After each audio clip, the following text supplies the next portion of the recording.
The little red dot. What's going on, everybody? Smiley's Garden. We just went live for the wormhole, so I'm sitting here rolling up a joint, hoping somebody joins in and hangs out with me for a minute, and I can maybe figure out how to get chat up without doing double noises. But sorry, I was busy the other night, chilling in chat with everybody. Let me bring this up here. You guys will hear me. Hold on. Just went live. Stop. There it is. Now I get to see chat. What's going on, CJ? Iceny.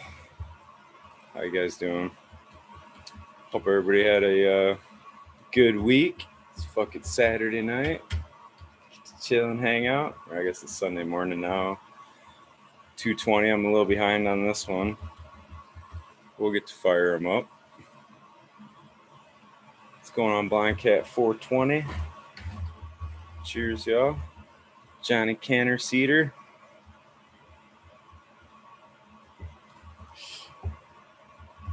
You got What's up, Smiley? What's going on, man? What's up, brother? Got your gift package the other day, I see. I did. Got my gift basket.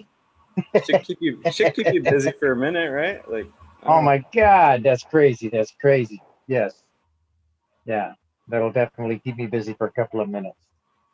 Turn that to sideways here. I know I was gonna send you just all the ones I did, and then I'm like, I don't know, man. I got those other ones in the package were handed to me at the Gene Traders, so they're fairly fresh, and from Sticky Mitten, which he's a YouTuber here in Michigan too. Sticky Mitten Cannabis, I think, is the YouTube it's under. So I've heard of that. I've heard of that name before. I've heard it mentioned. I'm pretty sure Eagle did an interview with him. Or yeah, okay. I'm pretty sure he's got one of the episodes. I'd have to look at that. But. That would have to be where I heard that. Yeah. So I mean, some of them I don't know what to expect, but you know. Yeah, it's exciting. I tell you. Those Mac Mosa ones are actually pretty expensive. So. Are they really? Wow. Well, I already ran it. I got it going right now, and I'm not going to crack the rest of them, so I just sent them to you to run them out because I figured, I don't know, run them, see what you think, if there's a big difference between expensive beans and bag seeds, you know? Okay, definitely. Yeah, I'm excited to try that out. Yeah, I accidentally, I was going through thinning out a few of my my plants in the flower, and I was doing some snipping. Normally I do it with my fingers, and I was using my skizzers, and I went and I snipped off the whole top of one of them. Yeah. Yeah. Oh, you know, that shit happens. So I just took it off your finger. That? You snipped your finger? No. I snipped the tip off of one of my my plants. Oh, yeah. All right. Yeah. So I just took that sucker and I pulled a couple leaves off and I just stabbed it into the sand, and man, it's doing good. It's like I just took another clump, you know? Yeah, it works. Yeah. What the heck? I needed to take a clump off of that one anyways. That was one of my mystery beans. Not beans, but it was one of those where the plant was growing, it was just about ready to be transferred into flower, and lo and behold, there's a little plant growing up down below it, you know, little seedling that popped up. So that one there is where I got one of the clones off of. It is now. You know you're hustling and hurrying when you go to snip one. Like, I don't know if you hold the branches and snip with your scissors kind of thing. Like when you're doing some of that, I've caught the end of my finger where it goes through the stem, but the scissors are just at the end of your finger. You know what I'm saying? I caught it. Man! Oh, that'll sing too. Oh man, that just made me hurt just thinking about that. Man. Yeah, because you don't feel the scissors on your finger, and then when it snaps through the stem is when it gets you. You know what I'm saying? And so it's got some momentum already going too. Slice right through. I've gotten myself a couple times that way. I'm like, oh man, I gotta slow down. It's fucking crazy. Lose a finger. Yeah, I could only imagine. Yeah, that would not be any good. That would not be any good at all. I've heard people snipping their fingers and stuff, but I haven't gotten close yet, so I'm pretty happy about that. Yeah, just take your time and don't. It's when you're Well, hustling. I'm not in any hurry. When I was doing that, I just couldn't see what I was doing, and I was just doing it with the scissors, you know. And then the whole top went. Whoop, and I said, "Oh shoot! Didn't mean to cut that one." It happens. Yeah. I think you took But it well, though. yeah, it was a simple fix. I just took it and stabbed it into the dirt or to the sand, and man, she's growing like a weed, you know. That's what weeds do in sand. Yeah, I've got a full on bud that came off of this one right here that I snipped off of a section over here. It's about that big, you know, good 2 inches tall, and that sucker's it's in there rooting. Got a re-veg project. Yeah, that's the first time I've ever put a bud of that nature and tried to re-veg, or not really re-veg. It's actually a monster clone because it's taking a clone that you cut or a bud you cut off and sticking it into the dirt for it to root. So if you're re-vegging, that's coming from the pot. It's still in the pot. I would think a re-veg would be, right? Either way, there's a lot of guys re-veg in a clone form like that. What's up, Red Pill? What's up? How you doing, man? Hey. I'm all right. But yeah, re-veg is just going from the flower state back to a vegetative state. So it'll do it whether that bud you cut will do it or whether you left it on the rootstock, you know. Well, I've never had real success at all with doing a bud. No. Or snipping it off and cloning it. I've never had any luck with that at all. Put the Sand Tech to the test, Johnny. We got the Sand Tech put to the test. I'm telling you, I put that sucker in on the 20th. I put it in on the 20th. I'll bet that sucker's rooted already. It's still solid green. It hasn't lost any of the pistils. The pistils all look good. What are you going to leave it in there until you start seeing new growth or something? Well, no. I could give it a check. Let's see, the 20th. That would be man, that's 11 days already. I'll bet that sucker's fully rooted. Yeah. Get the spoon out. Let's see. Okay, man. That's it. That's it. Has it really been that long? I don't know how you tell, because like on the cubes, you can kind of pick them up and see the roots coming through. So you got to kind of, I don't know, do a little digging to see what, right? Yeah, let's see what's on here. I will around here. Let's pull this baby out. Yeah, them clones, man. I know, and those are mostly clones. Getting out of control, Johnny. Out of control. I'm telling you, I don't know what to do with myself sometimes. Yeah. I'm grabbing this thing. I'm gonna pull it out so I can work on it out here. Everybody does that too, I think. I shouldn't say everybody, but I've seen so many people do that too, where you set up your room, you get all excited, and then like veg takes for fucking ever, and you want to just flip them into flower. So right. You get them into flower, you got like 8 times as many as you need in veg because you're all excited. All right, let's see it. So are you changing the sand, Johnny, or are you just leaving it? No, that's the same sand.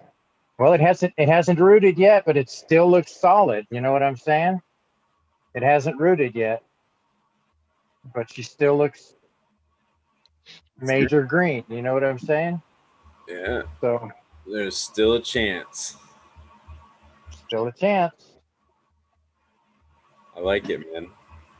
Putting the sand tech to the test.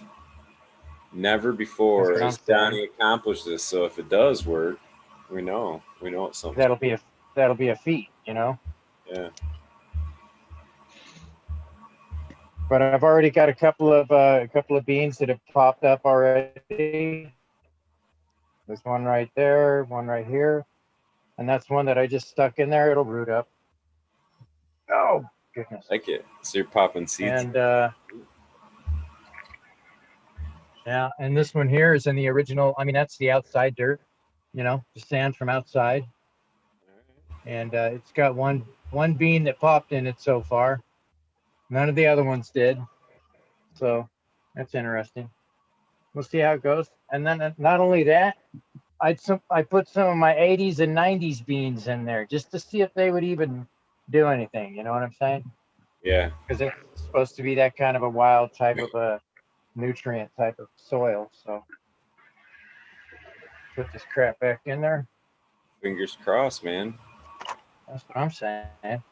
It's all, you know, it doesn't even matter if it doesn't make it or not. To me, You got seeds that are older than me, Johnny. Yes, sir, I do. Yes. Yeah. See that? It's a fake dog. It's a fake dog?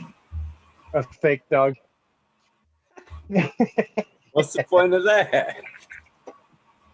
It's just to fuck with my dog. Once I get a battery in it, I think it makes noises and shit like that, and it'll mess with my dog. So that'll be good. It's a toy, you know, for me to mess with my dog with. Yeah. If I can't get this to switch around now. Yeah.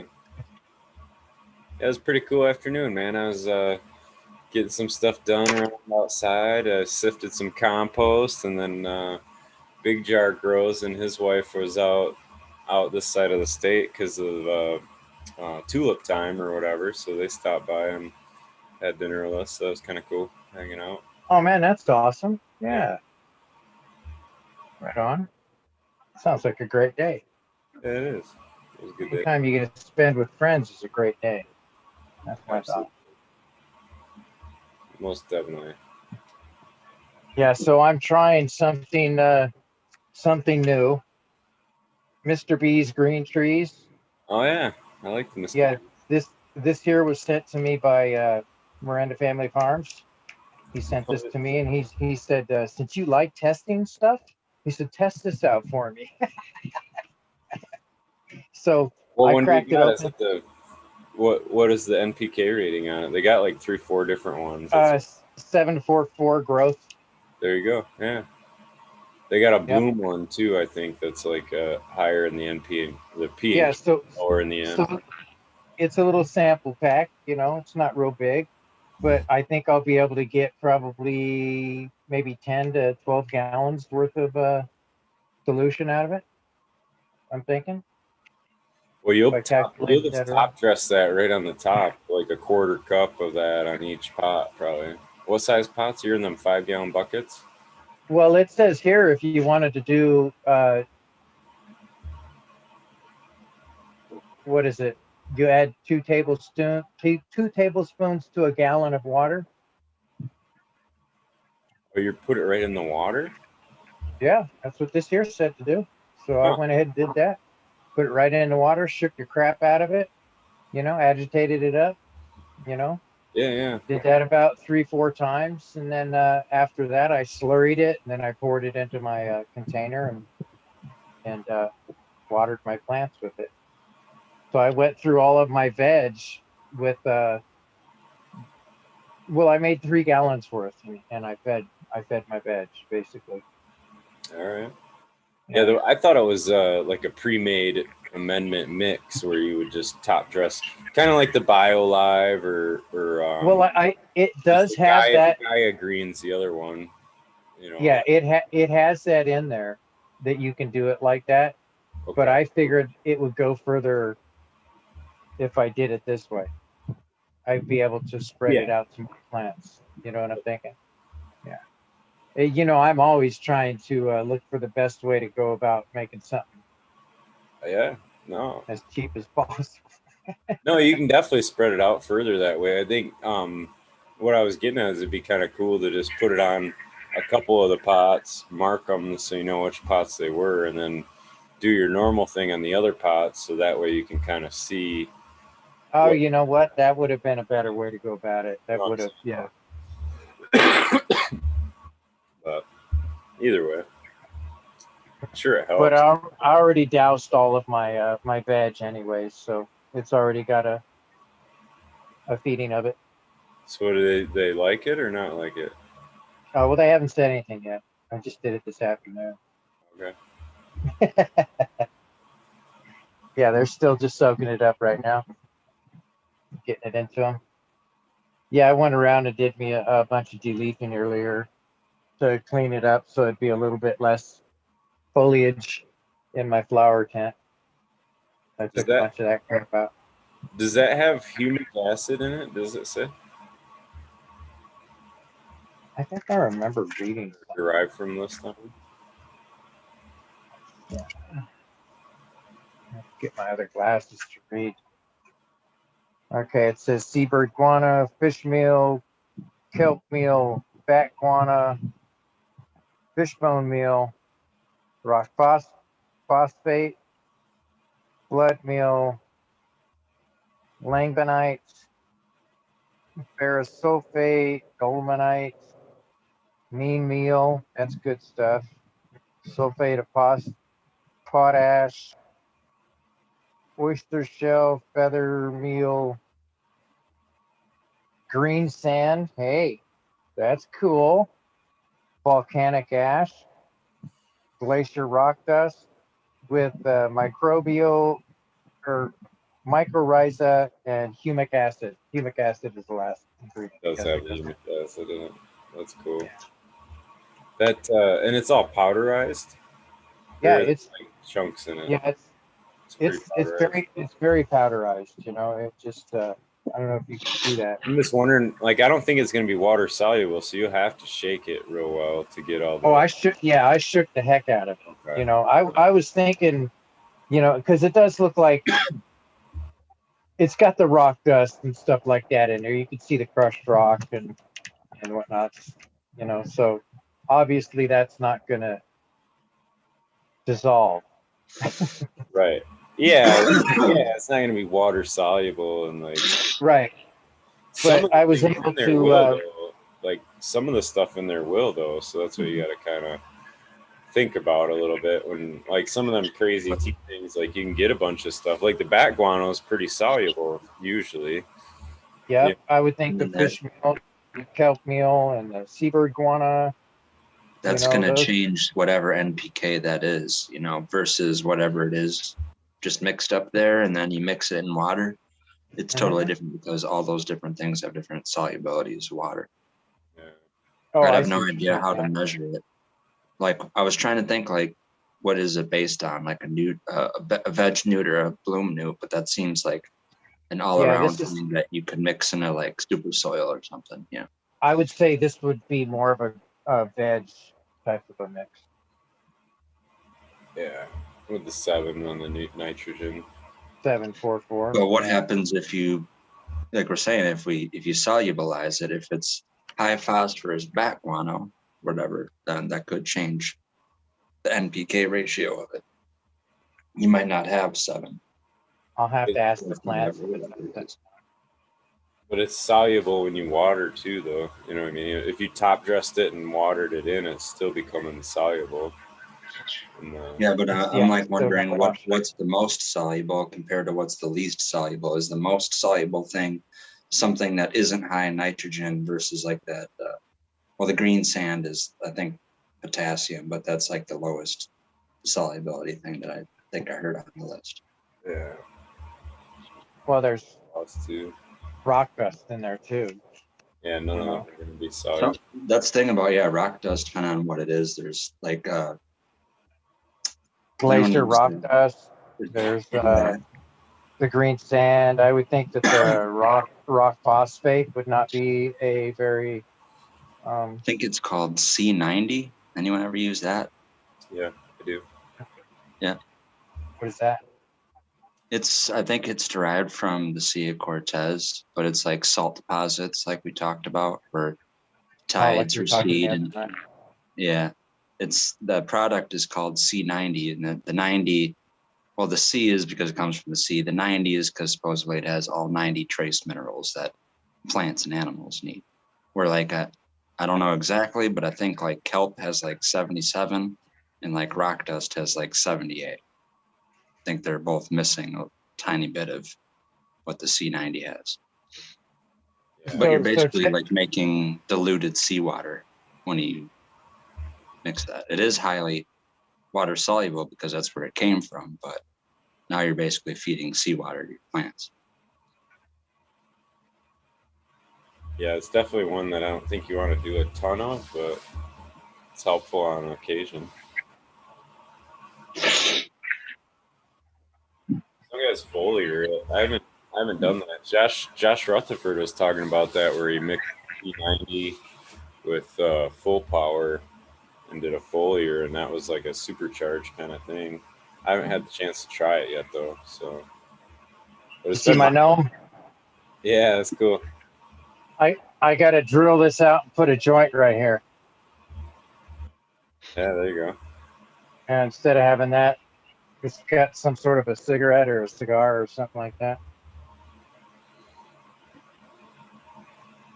He's sitting on a donut, for crying out loud. Mm. Oh yeah. Sorry about that. No, that's fine. But the C90, I don't know, man. I guess I haven't used it in a while, actually. I got it sitting on the shelf. I did some messing around with it. I foliated it a couple times, but it wasn't the best response every time, and I wouldn't go real strong with it as far as like, tablespoons per gallon type stuff. Like, I'd keep it more in the teaspoon per gallon kind of range. Yeah, and every so often. Yeah.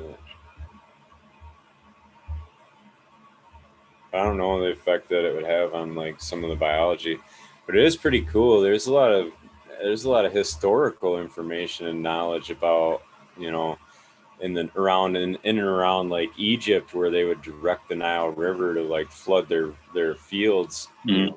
Every other year they would try to flood their fields with that water and let it drain back out. It was like a known good thing for the soil, and the crops would benefit from it, and some of that's the talk I think the guy from C90 gives, where he's kind of describing how some of the sea salts have been used in agriculture at certain levels or extents, and obviously not in excess, but. Yeah, I think I learned about it, I want to say, through Boogie Brew. You ever use that? You know what that is? Yeah. Boogie Brew? I think it's another Josh guy that has a common name that has the company, but I think he had a whole bunch of compost tea stuff, and it's very weird now because I listen to a lot of shows where a lot of people say brewing and compost teas and that kind of stuff is bad. I don't know why, but I've heard people say that lately compost teas are inferior, contrary to what we thought.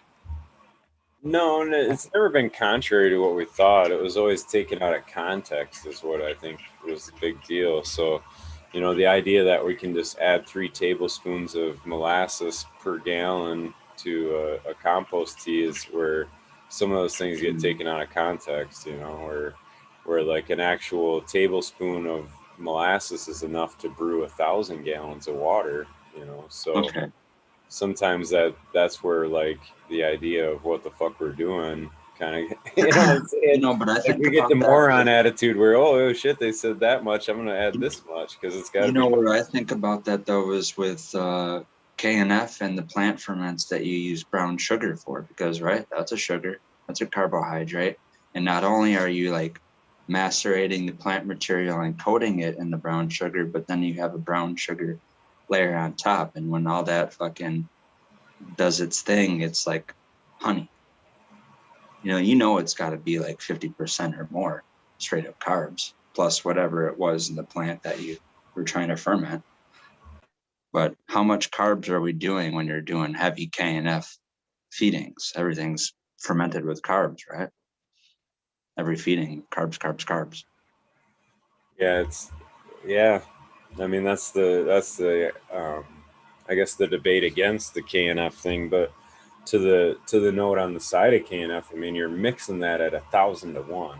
Mm-hmm. So as far as like trying to say that yes, you can, it's highly potent, and yes, you can really overdose it really fast. And I think that's probably more to what people do that have problems with KNF. I think they're more to the end where they're overdosing things.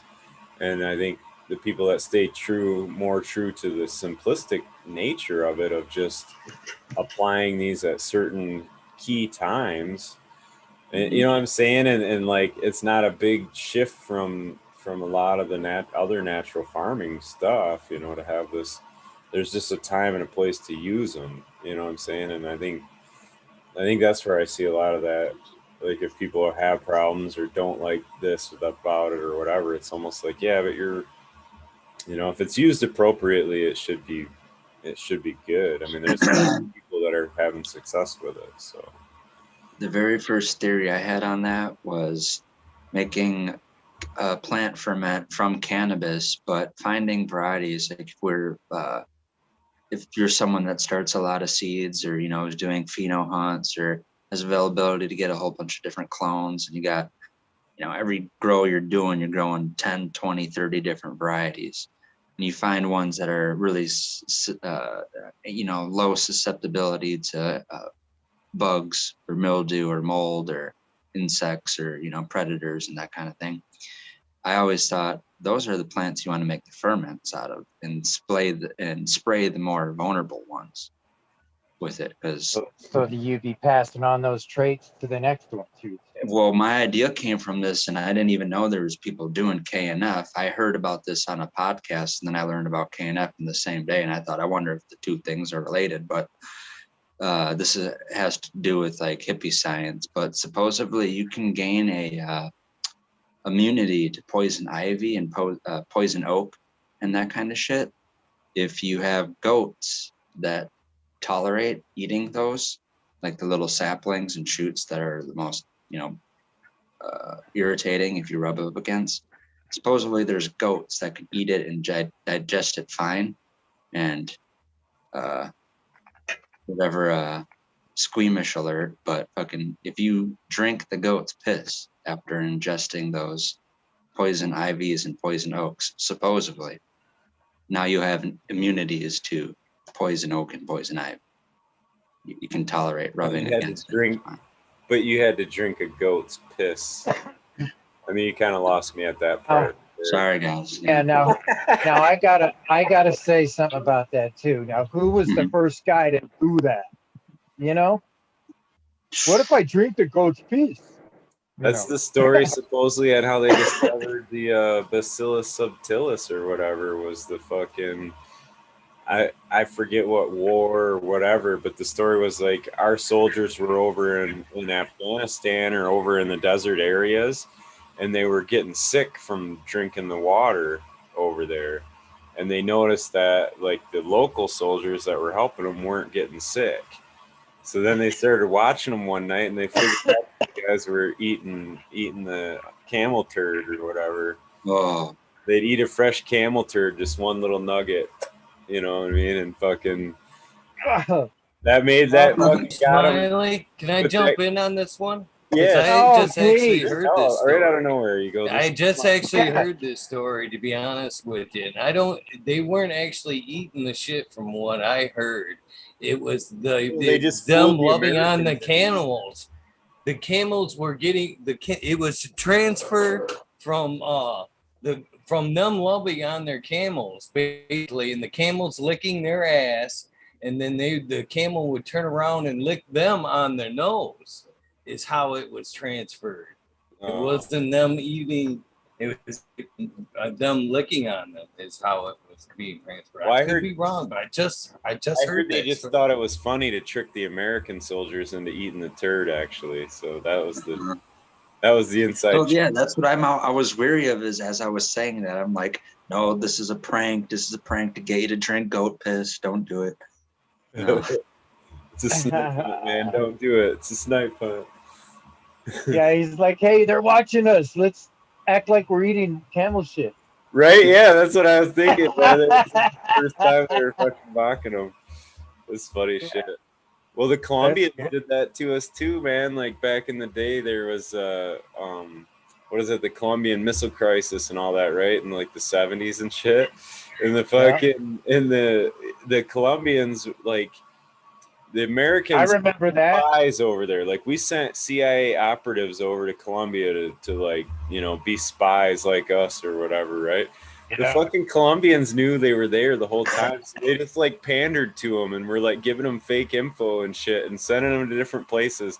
And then at the end of it, they filmed the motherfuckers. Every bit of it, dude. Every bit of it they had on film. Like, and then they sent it to the US government and they put it on the air on their TV program or something. And they made a big mockery of the US CIA because they freaking were like, they thought they were sneaking around and they thought they were paying off people to get information and shit. And it was all on film and they did it like fucking documentary on how stupid they were. Shit. Oh my gosh. Yeah. The CIA. Did they have the Benny Hill theme song playing too? Something, dude. It was funny, man. Oh, yeah. Oh, that's good. I was like, that's hilarious shit. Hey, so I thought of this. Your Agent Friday, you know, from the fucking Dragnet and shit. Fuck, over in Colombia. No, yeah, he's Agent Friday over in Colombia trying to fucking get some insider information from some Colombian dude. Like, oh yeah, see, yeah, okay. Hey, we'll help you out. Hey man. Think of it more like Naked Gun. Right, yeah. Yeah. Naked Gun. But I did think though, on top of making a ferment out of those plants that you find that have those tolerances to pests and mold and then whatever microbes, bad microbes, not only making a foliar with that, the ferment of those plants combined, but then the finished product essential oils too. So now you do like talking steam distillation run of the spider mite tolerant plant, and then you do the essential oils of the powdery mildew tolerant plant. So now it's a 4-product thing. You have the ferment from the spider mite tolerant one, the ferment from the powdery mildew one, the essential oil through the spider mite one, and the essential oil through the powdery mildew one. You mix all that up and spray it on your plants. Dude, you got to do that and call it the red pill. It's the red pill spray. The red pill antidote? Yeah, no, man, you got a patent right there. Fucking. I thought about it. Like I said, I wanted to make those those Glade plug-in things too that make your house smell nice. They're just like little essential oil ones. But take out the essential oil and put like Lost Coast Plant Therapy in, and then put those in your garden. So now your whole garden is basically fumigated with, shit that the bugs don't like. Yeah, I think you could just go right to the oil at that point with the whatever oil they use in the Lost Coast. What is that? Thyme oil? Yeah. Exactly. Thyme, peppermint, whatever they use. But my theory on that was you don't have to, actually introduce foliar. And this is something that, everyone's like, okay, I'll use it in veg, but I'm not going to do it in flower. Well, here's the perfect solution, because now you're fumigating the air. You don't have to hit the plants with anything. You don't got to spray it on there. It's wafting in the air all around. It'd be even better and more effective in closed rooms. Well, my question to that is you don't want to be spraying your plants in flower with something of that nature, right? So yeah, that's what I mean. I don't think you'd want to have the essential oil like you were saying, where they heat it and it kind of gives off because that I think would have an effect on the flower too, because it's diffusing into the air, right? Isn't that what they call those, a diffuser or whatever? Something like that. It would seem like it would be breathing it into its stomatas, right? I would think that'd be a good thing, though. That's what I mean. It would be a good thing because it's given the. But then it would. I would air think itself. If you think of the air as like. Think of if you had to swim through fucking acid or something, right? No, that's what it'd be like if the bug has to go through the air to get to the plant. Then even if it lands on the plant, it's like I'm trying to think of something that it's like if you got if someone put a pandemic mask over your face with chloroform on it, you know what I mean? No, like I get what you're saying. It would definitely deter them, but what I'm getting at is if you were to try that in flour, I think it would still get mixed in with the trichome oil. Really? Still have a flavor effect from it being even aromatically. Well, that's what I mean. We're in unventured territory. I don't know if anyone's ever done it, so I would more agree with you in the drying room with that. If you had one of these in the drying room, that'd be fucked up, right? But in the grow room, I wouldn't think so, especially if it isn't closed room. In closed room, I could say maybe, sort of, yeah, I could see what you're saying. But in a room where exhausting, you know, like if it's going straight up and out of the grow room or the place where you're growing, then it's off gassing and leaving. It's in closure, you know. Right. No, in concentrate, the higher the concentration got, the more likely it would be. Yeah. I wouldn't do it anywhere near the dry room. That's the thing, because in the dry room, I would think it's no different than either smoking cigarettes in the dry room or burning incense or spraying an air freshener.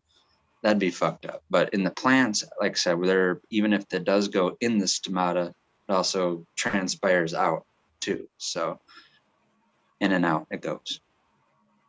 Yeah, and the stomata don't work. To my understanding, they don't work like a lung like that either. It's an exposed cell, and the reaction can actually that takes place is just either grabbing O2 or it's grabbing CO2 and releasing the O2. You know what I'm saying? Does the plant have intake stomata and out, you know, exhaust stomata, or is it both happening at the same time?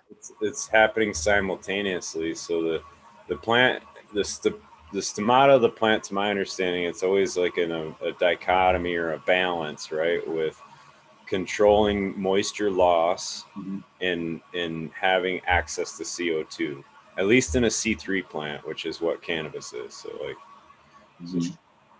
well, I thought of it as more of a physical thing, is where the transpiration causes a siphon effect from the roots and the root zone where water is being like a straw being uptaken, and then the transpiration effect is what causes whatever negative pressure in the plant that allows it to take up however much water is there.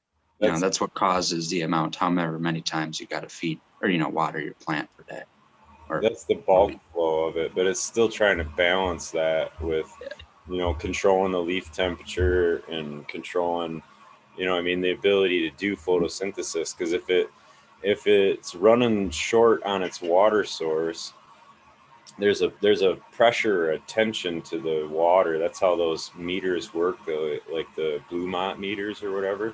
It works on that water tension in the soil, and basically what that means is the media is wanting to hold on to moisture too, right? It's got a resistance to evaporation in the soil. When you get your growing media wet, it's got a resistance to that evaporation, and it also has a resistance to the plant trying to take it up, and that'll depend on how much concentration of it there is there. You know what I'm saying? So like if it's overwatered, you could actually build up too much, and the plant will kind of like have to build pressure to resist that water tension.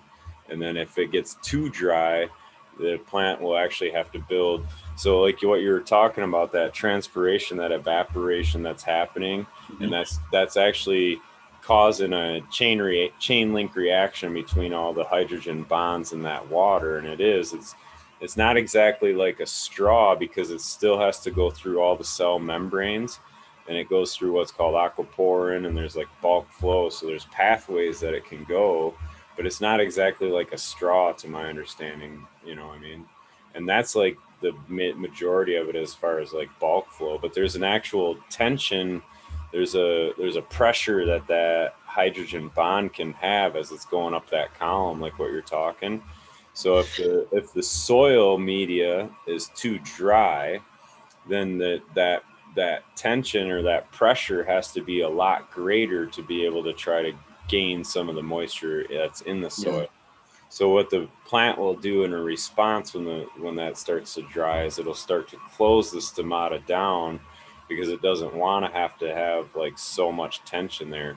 It'll try to resist the loss of the water versus trying to do more. And that's when you're getting into the point where your leaves are going to start to wilt. Yeah, I was just about to really say able to maintain that turgor pressure of the moisture to hold them up. You know what I mean? I've had that problem too, where plants, they didn't stop wilting. They got so bad to where I've watered them, they just kept doing it. They kind of raised up a little bit, and it's very weird. You know what the solution to that was? This was in a 3x3 tent with a CMH 315, the 31K. I moved the plants out of there and I put them in a spare bathroom, which is the vanity lights turned on.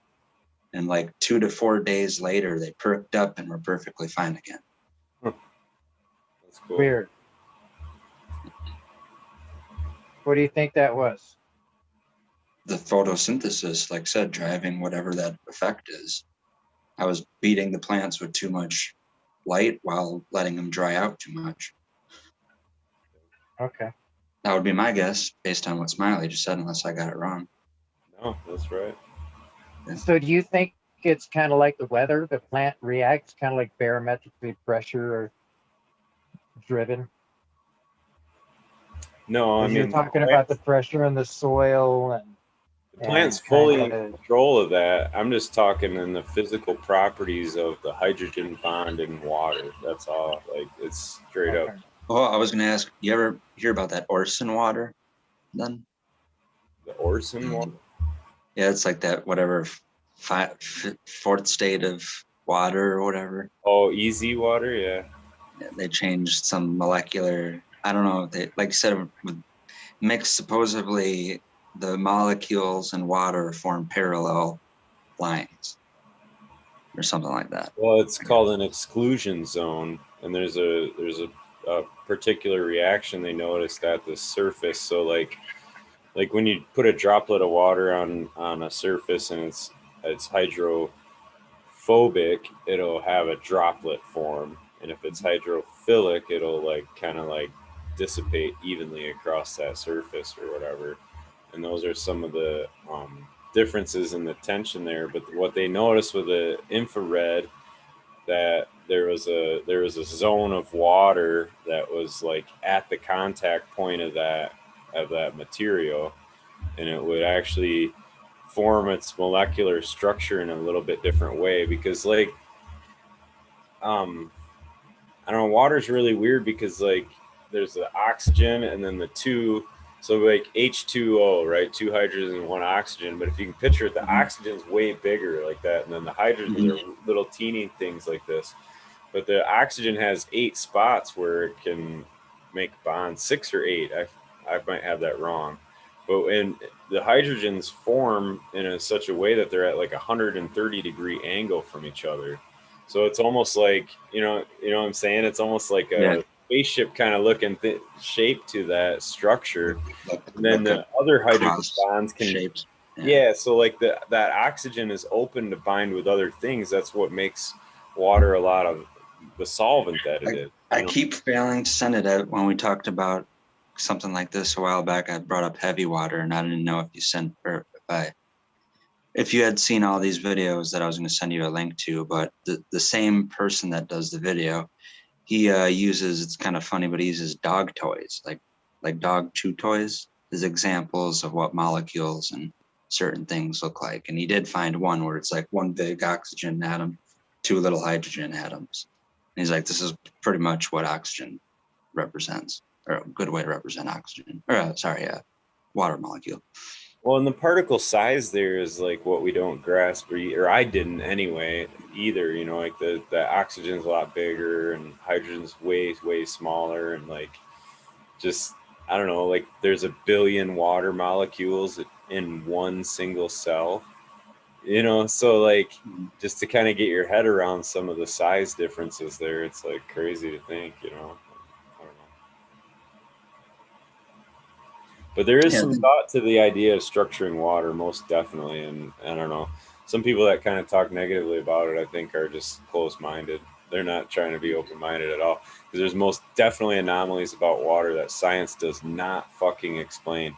And it's a crazy thing, but it's like people want white papers on it. It's like, we don't even fucking know, dude. There's like 70 some things about water that there ain't no white papers on. We don't know why it fucking does that. You know what I mean? It's like, it's an anomaly. So, science don't explain it, you know?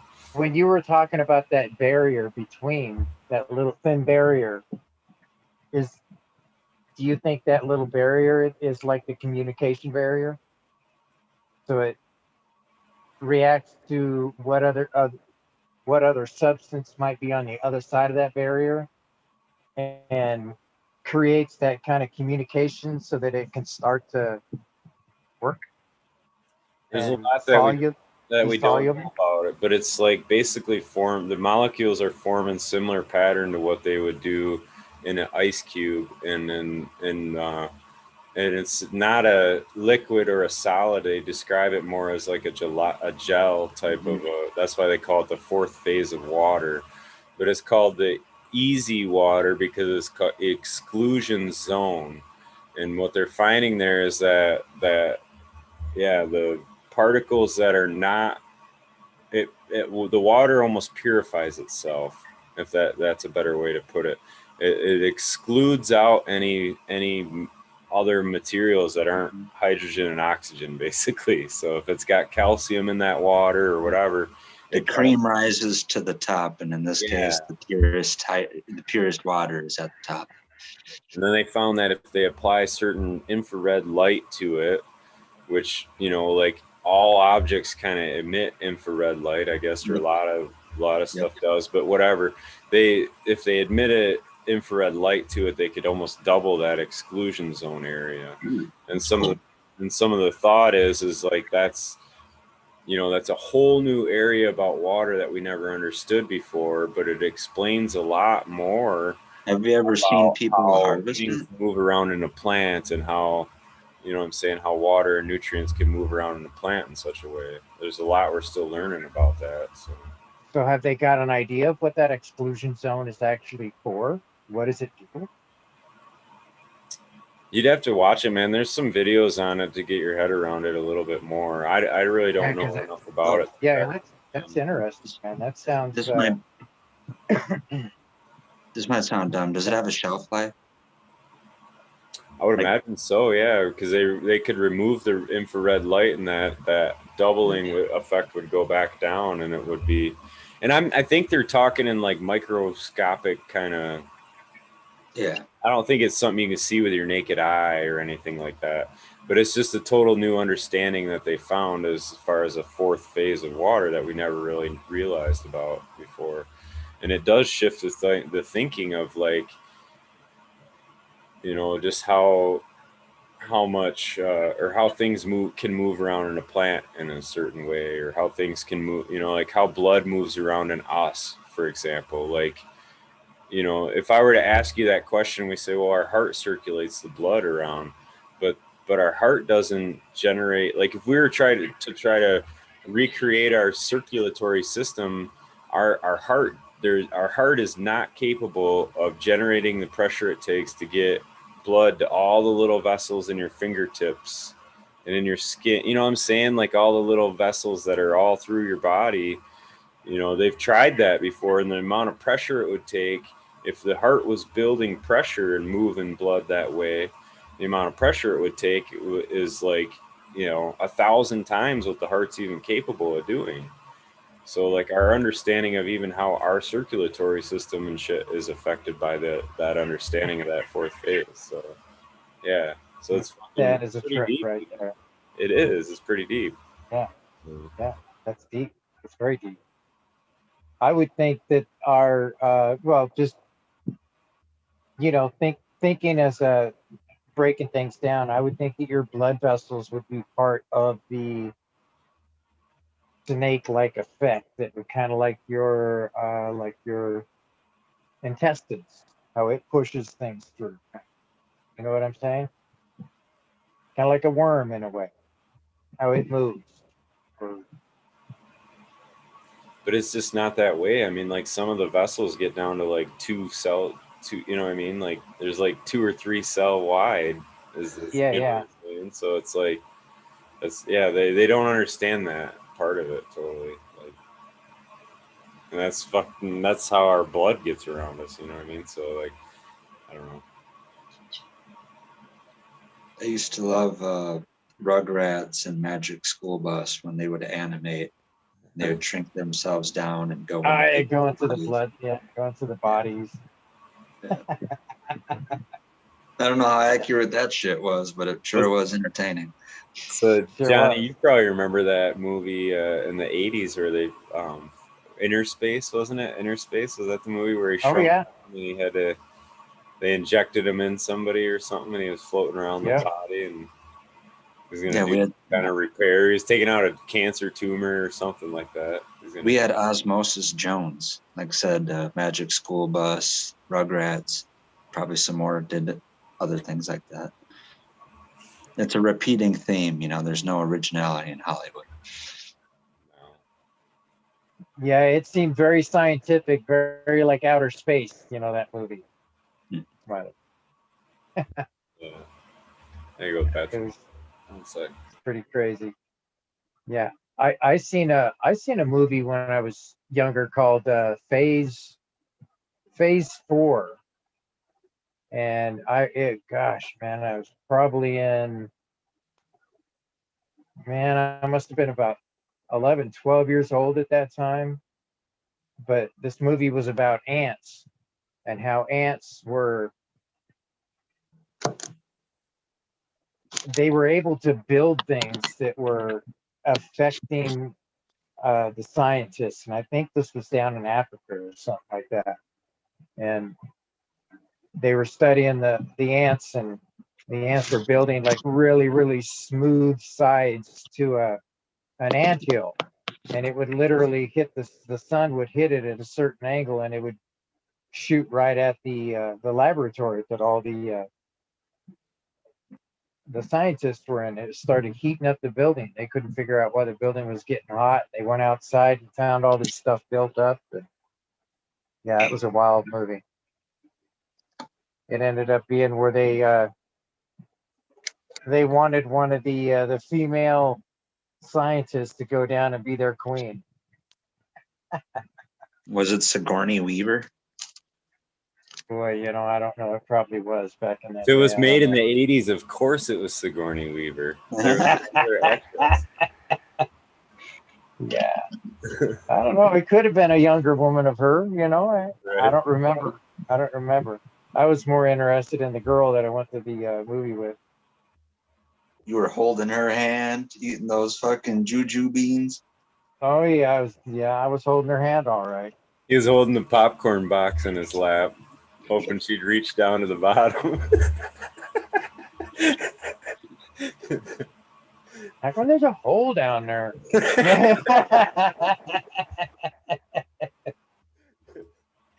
Oh, that's too funny. Oh shit. Good stuff. Oh shit, it's almost a 20. I didn't even play the dab song. Yeah, I got some of my Crazy Hazy loaded up right here. I literally just put a dab on, so I'm got a good instinct on switching up. Right? Yeah, you're getting the internal clock going, Red. I got Sea Stars. This is kind of becoming one of my new favorites. What is it? I don't want to say it too loud. The other girls will hear. Oh. Kind of Sea Stars. It's it's Crippy OG by Donnie Burger. I think I hear some hissing in the background, Smiley. Oh, you started a war now. Right? They better get on their game. Fuck, man. The ladies are talking, man. It ain't easy to get this #1 spot. Y'all better get on your game, girl. Don't be hating. Don't be hating.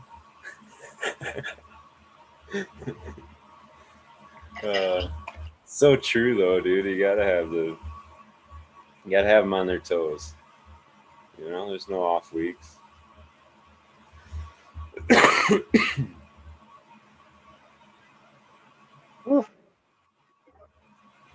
There's plenty more of them to try. So it's like Dallas Cowboy cheerleaders. They don't just take any girl on their squad either, you know. Yeah, they gotta be hot. You gotta at least a 9+. Yeah, gotta be a 9+.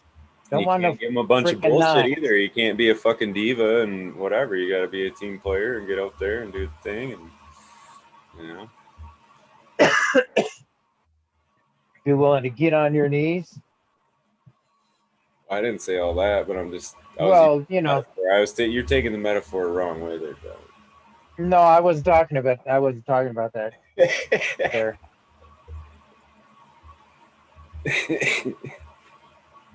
H2O is my hero.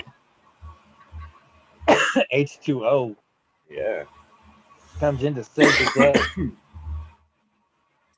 I was just in some cartoon movie that I don't know, they were playing for the grandson and whatever, but there was a part where they had to, like, they were trying to get this treasure or whatever, and they had to, like, pick from all the treasure the most valuable thing in there. And the first guy goes and he finds what he thought was the most valuable piece of gold or whatever, and that was the wrong answer. And then the next girl goes in there and looks through it all, and she sees a little, there was like a little bowl with water in it, purified water or whatever, and that's what she picked was the most, and that was the right answer. The water was the most.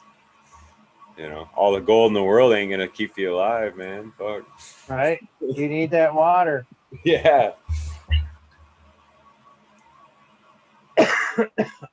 Ooh, man. That was a good hit. Yeah. I do like the bong hits. I've always enjoyed the bong hits. Gatorade is better than water. It has electrolytes. Yeah, well, I used to be able to drink Gatorade. There ain't nothing better than Brondo. Who? Brondo. Brondo. It's got electrolytes. Come on. It's what plants crave. It's what plants crave. That movie's fucking great, man. He's like, why don't we just give them water? They're like, what? Like from the toilets? Yeah, from the toilets? Fucking crazy. That's so true, man. That we're so gonna be there in 30 years. That's gonna be awesome. Yeah. I'm gonna put put a DVD. Well, we'll have to save the movie somehow so that the kids can watch it 30 years from now and be like, holy shit, they knew this was gonna happen. they were pretty. They were way more polite though, because they said it would happen like 500 years from now, not 50 years from now. Yeah. You better make sure you save the unit to play it on too, because those will probably be obsolete too.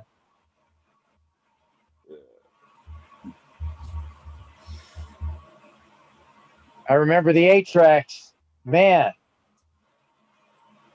I remember the VCRs. Come on, who's with me? Who's with me? Who's with me on that? I remember when they came out with the remote controls. Oh man, that was a blessing.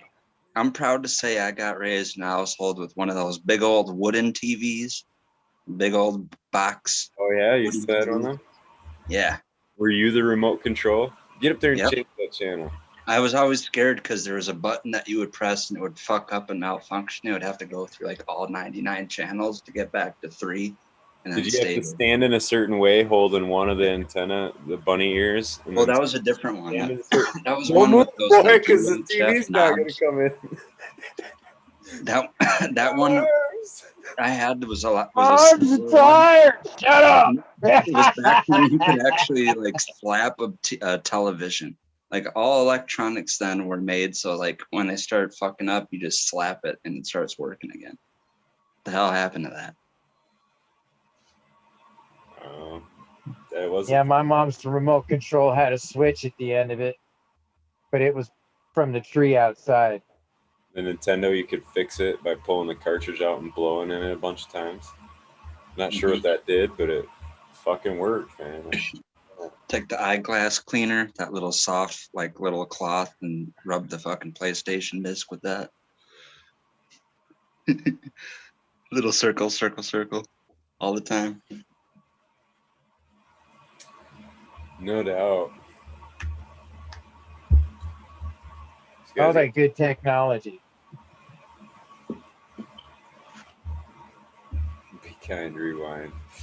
That is funny, man. They used to charge you to rewind the fucking. You didn't rewind that shit, dude. That's another $1. Yeah. Please be kind to rewind.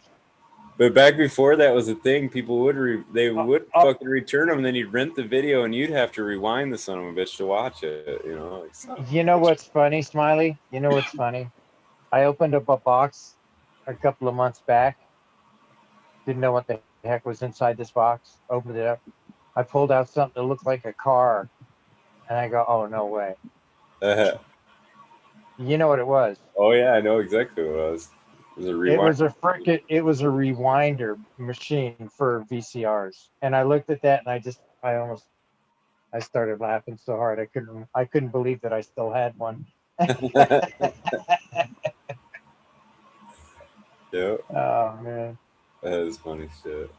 There's so much shit that's been obsolete, dude. Can you imagine all the shit that's gonna be obsolete here too, coming up like in the next decade or whatever? And fucking, we're gonna have. I hope that we get to have those hover skateboards like they had from Back to the Future. Back to the Future, definitely, yeah. It's definitely gotta be. Well, you know, with all this new alien technology, they're going to be releasing here pretty soon. You know. What do you think of that, man? That's pretty crazy. Well, they've been talking a lot about it. They actually found a vehicle from out of this planet, not of this world, you know. Oh, they found a vehicle? I thought they just had recordings of it, because they were saying how like the military's been encountering them so often, like the pilots are trained on like not to freak out when you see them or whatever. Well, no, I actually I heard that they had something. You know, Johnny, I know that they say that, but what I think that is a cover up for what they are just finally getting the hang of, and it's the hypersonic vehicles that they have. Yeah, because they're saying it's a huge intelligence breach, because like you know, like these vehicles, we've known about them for how fucking long, you know what I mean? And like they can basically do anything they want. There's nothing that the military can do to stop them things, like at all. We can't even keep up with them. If they want it, they can just disappear from us. Fucking boom, gone. Like the only reason we see them, I think, is because they want us to see them. You know what I mean? Like that's fucked up. The math works out too. Like there's a guy that's famous, well, I guess really popular right now for being one of those military guys that recorded one of these incidences. And he recorded it going from 60,000 feet to like 1 foot, 60,000 feet above sea level to 1 foot above sea level in like a second. Well, if you figure out the math of what 25 times the speed of sound is, that math works out to where in boom, 1 second, that's how fast it travels.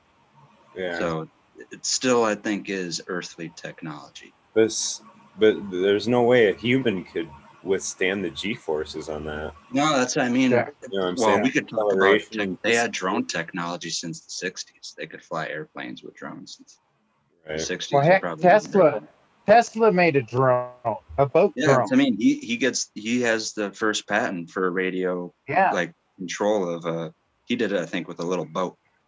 Yeah. But still the same thing. You know the story on that? He told the people that were watching there was a bunch of little men inside of the boat, and they were controlling it. And he was standing there with the remote control box, controlling this boat out there. And then when he brought it back to shore, everybody was mad at him. They said, "Man, you got to let those little people out of there." You know, so he literally had to open it up and show them that there wasn't any people in it. and then they called him a sorcerer because he was. They blamed him for all the fires that were taking place because of his electronic experiments. Yeah. Funny when people are naive about stuff, what they go to deep extremes to what they will believe in their own mind. You know. I think it's just a hologram. That's why it went so fast. You know, Admiral Byrd back in the day, he said that when he came back out of the hole in Antarctica, He came back when he said that. He said there was ships that could transverse from one pole to the other in a matter of minutes. And he said there's nothing we could do. I still they've been there this long. There's nothing they're gonna do now. You know what I'm saying? They've been there this long. They're just, like I say, the only reason we see them or have encountered them is because they wanted to. I don't know. Whoever it is. Maybe it's Hitler still. It's the Nazis. Well, I was just about to say, I think no matter what the technology is. Bell. Yeah. We're always at least 30 years behind any technology that's exposed to the public. And that's a fact. If not there's more. A lot of people like, and it just doesn't start with Germany going to Antarctica in the 30s. By then, and I think there was already like books written by like people accounts of people that went down there. And there was like a book in 1907 that was kind of what we're talking about. Like someone got lost in Antarctica and went down like a little ice canal, and they wound up in some place that was like 100 years in technology. They already had like flat screen TVs, electric vehicles, probably those hypersonic planes that could go from pole to pole in minutes. But that's all if you want to believe that or not, like you guys just said. Where's that story from? I think it's called the Iron Republic. It either came out in 1907 or 1908.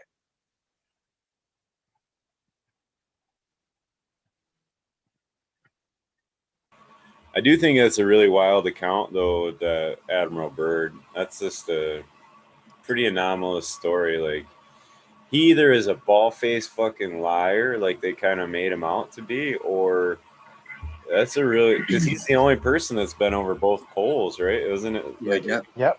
Or something? Well, I believe what they did is sensationalized what he really did see to cover up the fact that he did see something crazy, but then they made it sound so crazy that people discount it right away.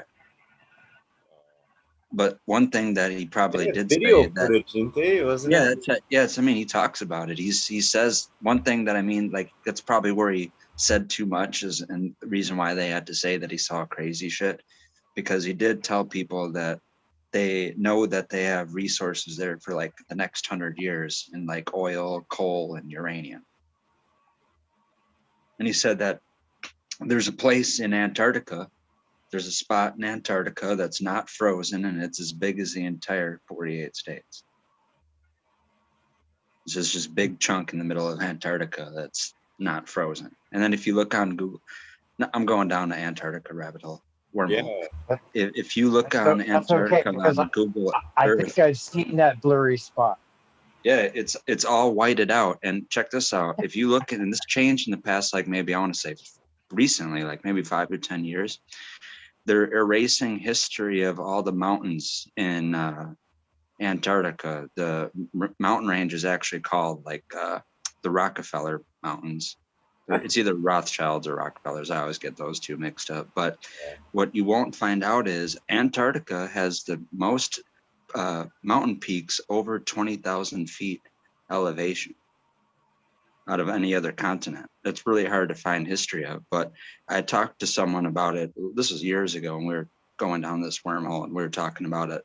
And this is no bullshit. He happened to have like a library collection of encyclopedias from every year from the start of his birth. And I think he was like born in 58 or 59.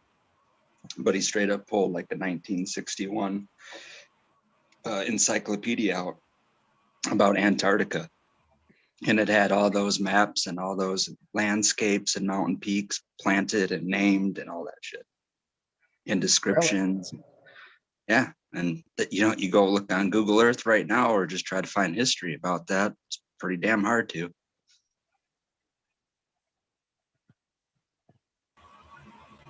There's a lot of fuckery going on about Antarctica, that's for sure. Well, I've heard people refer to this time period right now as being like the second burning of Alexandria, where there's so many things being removed off the internet right now. Where like you can run it's a book burning one day and then you go back to try to find it and it's gone. You know, like you can't find the same bit day after day, especially on controversial stuff. So there's definitely, I mean, we know censorship happening and it's going on, but now it's actually to an extent where there's like, they're deleting shit from search. About the weirdest things too that they want to censor. Like what's wrong with us questioning that kind of shit? You know what I mean? Look it over in China, dude. They censor anything to do with Tiananmen Square. Like if you look into that too, like they fucking physically removed that. Like there's people that remember it over there, and there's people that definitely are on the opposing side. But a majority of the public, man, like they're like, "What the fuck are you talking about?" Like there's no history of it. It's not taught. It's not. Yeah, they just like totally made it disappear off the internet. Like like the algorithms will make shit remove.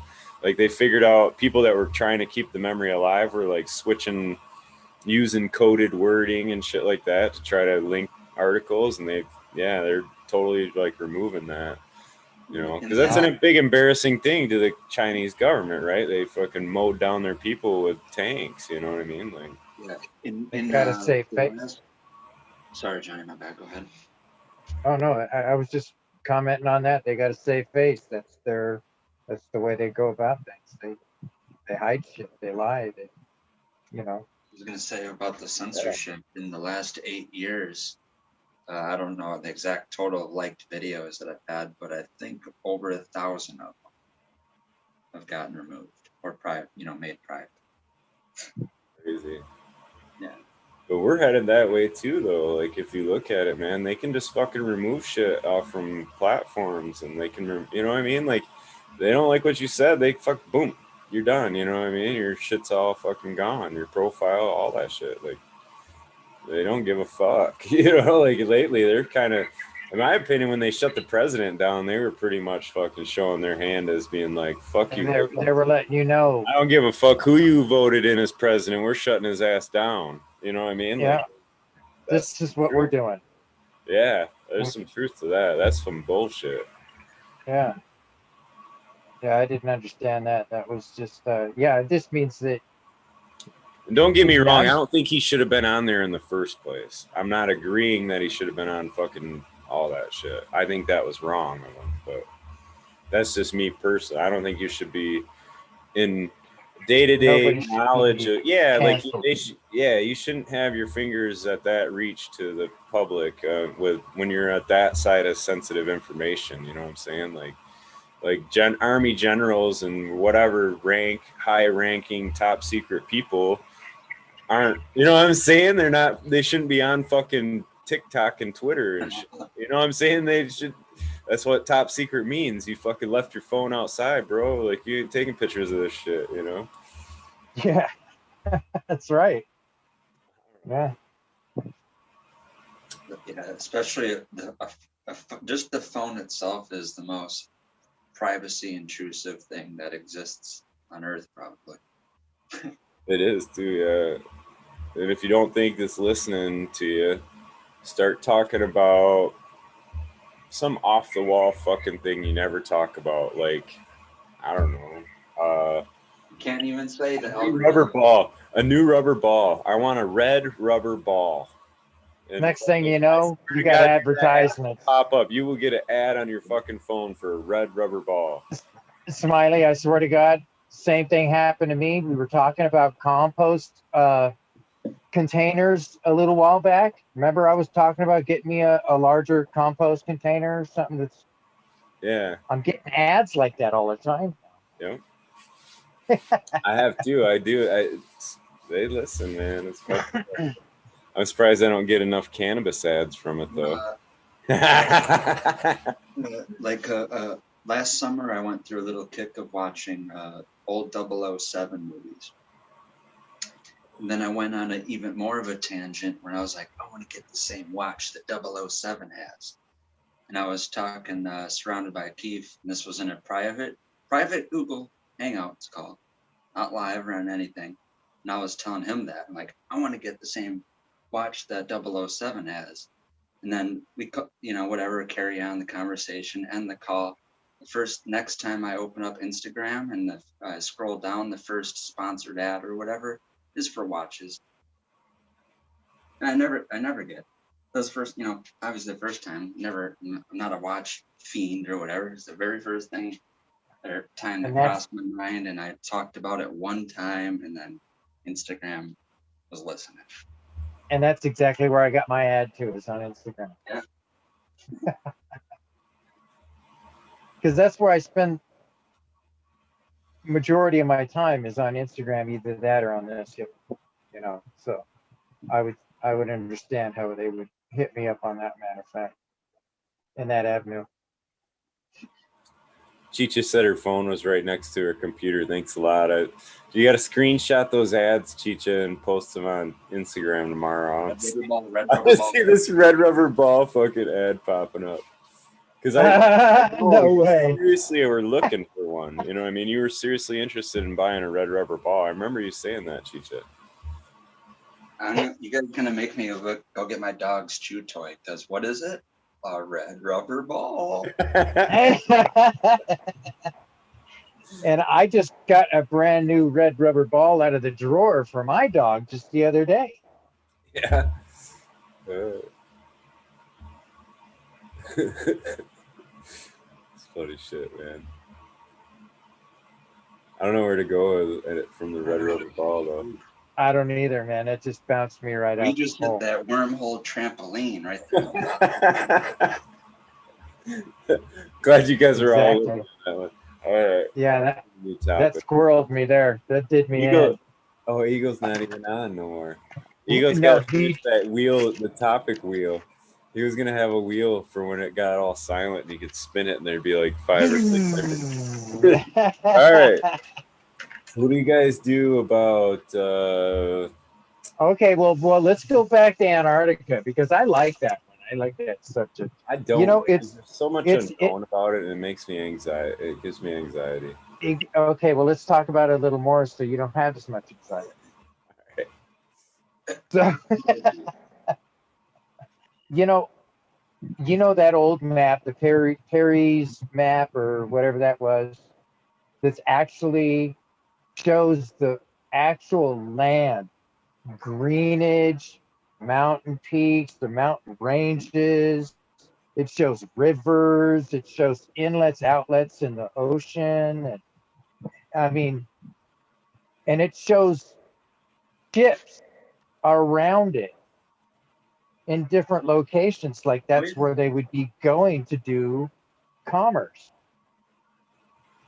Yeah. And in that map, that stuff too, Johnny, where it's not even frozen, it's like actual, yeah. Right. That corroborates that story that I just said. Because the other thing is about that is it shows giant people in there. Yeah. Eagle. Very, very large people. Well, so like Gus Groves makes a point. None of us have been there, but yeah, none of us are allowed to fucking go there. Like that's the other side of it. Like it's like, yeah, you got to have special permission. You can't just. And actually, they got a boat to take you there and find you on that island. They're like, "Who the fuck are you?" Because people were pushing the subject in the last couple of years, they even extended the boundary, and they said it because it's to save the Chilean sea bass.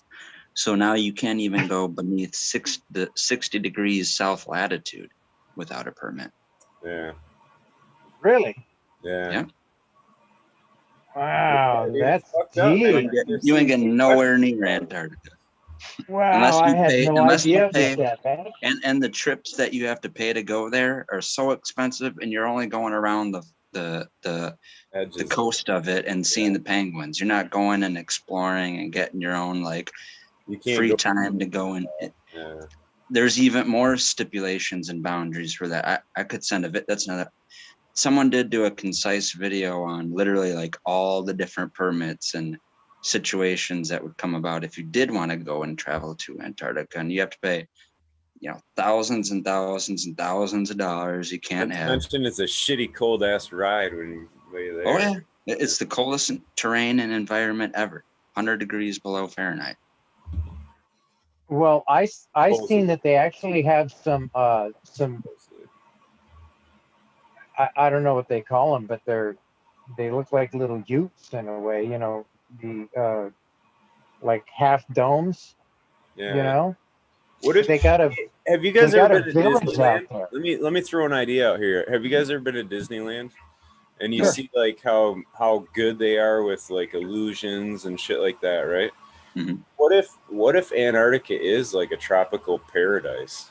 And they're just fooling everybody, and because nobody's been there, right? Like Gus Groves makes a point. Nobody's been there, so that's true. They're just showing us pictures, right? Like it's some shit. If you want to know what my dabbed out brain thinks is, I do think that I don't know how tropical it is based on, because it does it's still, if it is where it is on the map, then it still does get fucked up hours of sunlight. So let's just say it's geothermally warm enough to be like temperate or, habitable. Getting the heat from the Middle Earth. Yeah. Right. But I don't know if there's palm trees and shit. But anywho, the semi-joking seriousness that I was going to say is, I'm gonna smoke to that. Where are all those celebrity deaths? All those, Prince and Tupac, and that's my conspiracy, is that there is an Iron Republic or a civilization down in Antarctica that is 100 years, and yeah, they probably do. They wanted Tupac. That's where Elvis lives. I'm telling you, they don't need no hologram. They got the real thing down there. All right. Okay. But anyway, yeah, I wouldn't be surprised if there was, like, out of a hollowed out ancient volcano that's still like geothermal, there's like a Antarctic super city that's like 100 years more advanced than everything on the rest of our technology is coming from them. Could be. I don't know if it's coming from them as much as like we just get it like dropped to us. You know what I mean? Like it was already pretty much here for a long time, even before. Then we get into Atlantean shit, because supposedly all that technology from Atlantis place. Well, yeah. So there is the story of the fallen angels too. Like there's a story where there's a pact of angels they're called the Watchers or something like that. But the Watchers. Yep. Yeah, they were supposed to oversee ongoings on the planet, and apparently they started lusting after humans and they fell to the earth to do that. And so some of the story is like that's where some of like one of the angels taught about agriculture. One of them was teaching about like metallurgy. Metallurgy. Did you learn about that from the Book of Enoch, or did you get that somewhere else? It is like Book of Enoch or whatever. Okay, I was gonna say that's the first place. But it's pretty interesting though too. Like a lot of the civilizations as they came through, like Sumerians came with language out of nowhere. You know what I'm saying? Like written language and stuff, and then like Egyptians kind of came on the block and took over because they had knowledge of agriculture and all these different techniques. Like the Incas too. Like the whole deal with terra preta soil, you know what I'm saying? Like we don't even understand what the fuck they were doing back then, like, well, still to this day, those Nazca lines, those Nazca lines, they have to be doing some kind of agricultural kind of miracle, because the Nazca lines are where they are, and they're still there because the place where they're at literally receives less than a quarter inch of rain a year. And it's been, I don't know how long it's been that way, but they're not getting rainwater to fucking water their crops with. But they were obviously, I mean, we have evidence that there was large agricultural plots, and that there was, a huge civilization there, like what was described in El Dorado, and like the original guy that saw it all got them all sick, is the theory, so they all died of fucking mumps or whatever, and that he brought over with him. But he went back. Yeah, he went back and told of all this civilization along the river and all these, golden temples or towers or whatever. They went back 20 years later and fucking didn't find shit but a jungle. I was gonna say they tried like all these sunken, like they try to think in Ecuador they got all these subterranean, or what's the word for water caves? Subterranean? No. Subterranean's underground. The caves that it's completely flooded with water. Anyways, where it's like one of those holes in the aqueduct. You swim down, you go down, and there's like a whole nother realm underneath there. No, there's a name for it down in Mexico in the Spanish people go exploring in those kind of shits all the time, still looking for El Dorado. Yeah, they're like a sinkhole in a way. Mm-hmm. El Dorado's in the jungle, I think, somewhere. Yeah, but I forget what they call them. Yeah, this is straight up in the jungle, and it's like rivers and all that, but you swim in the river and there's like a hole in the river. You go down the river, it's a little channel, and then whatever that water level is at, somewhere out, completely another place, you pop up and it's just an underground cavern, but the only way to access it is going through the water. Yeah. That hole, yeah. I would imagine that'd still be an aqueduct, wouldn't it? You're just inside the aqueduct at that point. Yeah. No, they got a special name for them. I forget what they're called. Yeah, there is a name for it too. Yeah, it's just whatever a water cave is. Aquifer. It is an aquifer. That's the name of it. Okay. Yeah. Yeah, the channel, I don't know what the channel is called though. That raises a good question though. Is there anywhere in nature that there's a natural siphon? What do you mean a natural siphon? Do you believe the siphon is, right? Like where you have a water that's raised up, and then you have like a straw or negative whatever. Pressure. Once you get a vacuum going, it just keeps pouring. You know what I'm saying? The gravity of the water falling down the straw pulls the next water up. It's a siphon. Yeah, I don't know. Well, do you guys believe the same fuckery it goes on at the North Pole as Antarctica? No. Okay, well, the same thing, like what Johnny said about the map. Santa Claus is at the North Pole. Oh boy, no, I'm not opening up that door. But there's a whole bunch of maps that they have continents on the North Pole, and it all meets at like a center mountain that's like made out of magnets, and I don't know how far you guys want to go on that. But yeah, it's supposed to be that same thing. There's supposed to be a giant whirlpool that is the source of all the tides and all the currents in the oceans. Takes the water in, takes the water out, just kind of like what you're saying. It's supposed to have the tree of life on the top of the mountain. Oh yeah, now we're talking. Interesting. Yeah, it's all different Norse. It's in Norse mythology. It's in Greek mythology. There's a whole bunch of. There's like a map or a. Image those guys were tripping when they wrote all that, right? Yeah, Sherman, hard time. Right. They weren't just foraging out in the forest. All you're saying, they were in a wormhole. They were definitely in a wormhole, a psychedelic wormhole. I don't know, man.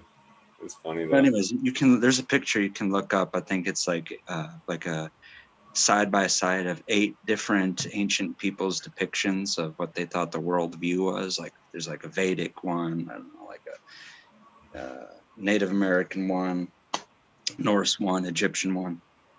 But it's the Hopi one. Yeah, I think that's one of them. Yeah, it's like Hopi, Sumerian, like even like old Hebrew, but basically it's a firmament enclosed earth with the point in the middle where the tree of life connects the heavens to the ground. And it's like, ancient symbol that's shared by like 8 different civilizations spread all different places on Earth. Interesting. So but there's maps, like I said, in the very same person that has the very most popular map right now, Gerardus Mercator. That's the most common map that everyone is familiar with, a little pull down map in school. The same person that made that map made a map that no one ever gets to see because, like I'm saying, it's going down the memory hole. But he made a map of the North Pole, and it has 4 different continents with, like saying, inlets in each one, and it has like a circular tide pool, whirlpool in the middle where basically no ship can, bypass. It just sucks the water up, and it's, like a siphon, and it comes down from that mountain. Huh. And where did you see that one?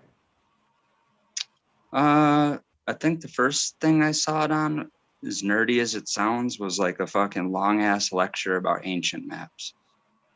That's okay. Yeah. I don't know what you'd type to do it, ancient world maps lecture or something like that, but Chat's looking at Google Earth. That's funny. Good luck with that, man. You're only going to see what they want you to see. I think the name of it, I might be fucking different mythologies up, but on Gerardus Mercator's map, I think he indicated it as Mount Meru. I think it's Meru, I want to say, is what the Gerardus Mercator map is in the center. And basically, it's got a whole bunch of crazy properties to it. Like it's like a super magnet, and it causes that whirlpool. And it's, there's a lot of stories about it, basically. But there's a lot of stuff going on in Antarctica and the North Pole, and there's restrictions to gain access to both of them. So it's the same thing where we all don't really know because we've never been there and can't really go to check it out. Is that because it's so cold, or? Well, the North Pole, ironically, is more, I don't want to say temperate, but less frigid than Antarctica by a huge margin, and to where it even changes the seasons. And that's another side-by-side picture you can look up. It's like Antarctic summer, Arctic summer, Antarctic winter, Arctic winter. And the summer one is a complete contrast. And the Antarctic summer and Antarctic winter is no contrast at all. So like the picture is like a complete bleak, white landscape for the Antarctic summer. And the Arctic that just summer don't make sense, right? Yeah, is like a grassy, flowery meadow, right? There's actual grass and flowers growing. It's not frozen. Wait a minute, are you talking about that map that it shows that? No, this is a picture, side-by-side picture of the landscape in Antarctica during the winter and summer, and the Arctic, the North Pole, winter and summer. Right. Just the contrast between the two. And no matter what period of time it is in Antarctica, it's pretty much the same landscape, just that white, bleak, frozen landscape. Whereas it's different, it's flip-flopped in the Arctic summer and winter, where it actually looks like true seasons. The summer looks summery, that winter looks wintry. But temperature-wise, the coldest it's ever gotten in the Arctic is like somewhere below -70. But the coldest it's ever gotten in Antarctica is literally like -138. So it almost gets double as cold in Antarctica as it does in the Arctic or North Pole. Supposedly. Right. We don't know that for a fact. Well, I've never been there. Because you hear of all the heads of state, all the rulers of the world that have traveled down there during the last few, within the last decade, I think it is. Mm-hmm. They all go to visit because the Ark of Gabriel is buried there. That's why. There's a couple of weird things. They go to visit one specific Russian Orthodox church, and I'm going to circle back to the whole Nazi Antarctica stories. But if you want to believe that narrative, supposedly Hitler stashed what's called the Spear of Destiny in Antarctica. Ooh. And that has a whole mythology to it. Whoever possesses the Spear of Destiny is like the most powerful person on earth, and it's like the most capable person of leading everyone else on earth. Sounds like miraculous powers. But if anyone knows what the Spear of Destiny is, that's what they poked Jesus with after he was supposedly dead on the cross. Oh yeah, he was dead on the cross. They did spear him. Yes, well, that spear supposedly had, these magical powers to it that Hitler was obsessed with, and supposedly he found it. He found the true artifact of what he thought, at least, was a spear of destiny. And I think there's some tie-in to where even if it, who knows, it could be some complete fucking like he could have took it into Pawn Stars, and they're like, no, dude, this is a complete fake. Pawn Stars. But whatever it is, I do believe that there's a spear down there. Where the hell did that come from, Red? That was good. That was good. It's like, nice segue.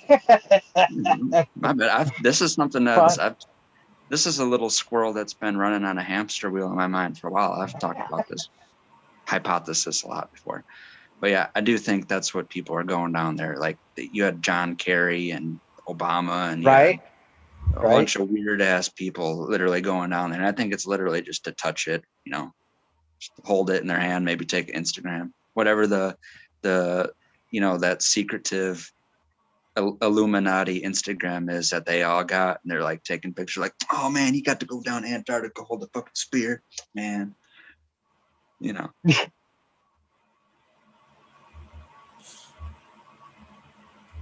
Yeah, you got a picture with the owl out in the forest. Yeah. And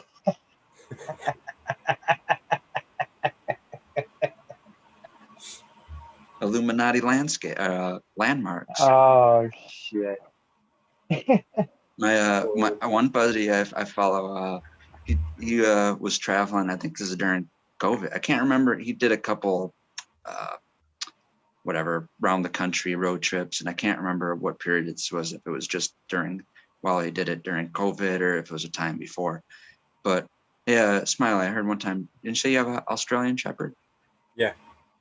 Okay, yeah. My buddy, he has an Australian Shepherd, and he took him out to the Georgia Guidestones. Anyone knows what that is? No. And he has a picture of his dog taking a piss on the Guidestones. Nice. Man's best friend.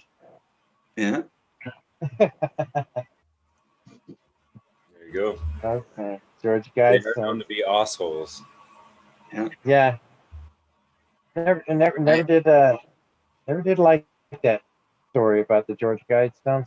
Thought that was a little bit strange. Yeah, I had a border collie growing up. That was fun. A lot less stubborn than my dog now. I have an old, German Shepherd Lab mix, and then the youngest dog we have is a Chihuahua Jack Russell Terrier mix. So, and he's kind of a little dickhead too. So, little ankle biter. He is, yeah, he's a dick. A smart little ankle biter. He's supposed to be a guard dog, right? And he'll bark at people when they show up. I get that, right? New people here, totally get it. But you see me greet them, welcome them in the house. You don't got to bark no more, right? Like, it's good, right? Like, now they've been there for hours, and then they go to leave. That's not the time to bite them, you chicken shit. Like, bite somebody sometimes. Oh. On the way out the door? Yeah. Oh, don't come back. How welcoming is that for the next time, right? It's like, shit, I'm not going back over to Smiley's house. Is that what he did to... He got an ankle, like a pant leg on my buddy, you know what I mean? He's like, what the fuck, man? I was like, I don't know, man. He's one of them Was guys. he rat tearing on his leg? When you're not looking and shit, like, I guess. Little terrorizers. Man, right? I tell you. Oh, man.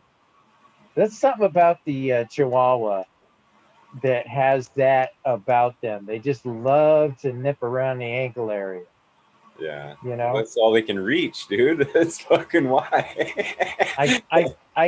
Well, yeah, I guess, but... He is like little scrappy dude, too, man. He's fucking, let me at him. Then, like, the minute you turn and look at him, he's fucking, choom, he's gone, dude, behind the couch and shit. Can't see him.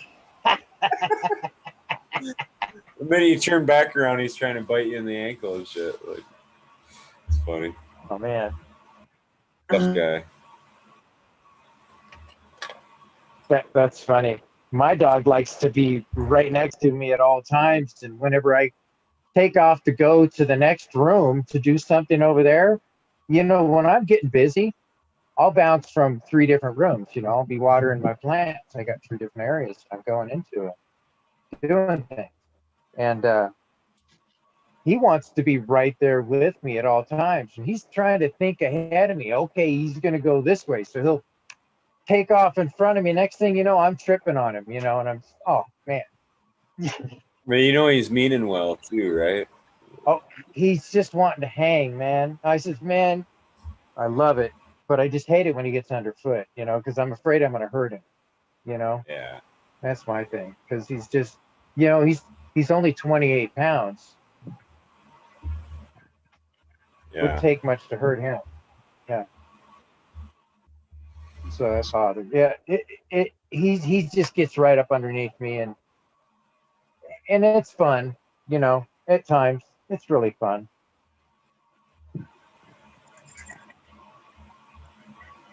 He's getting lazy like me though lately. Yeah.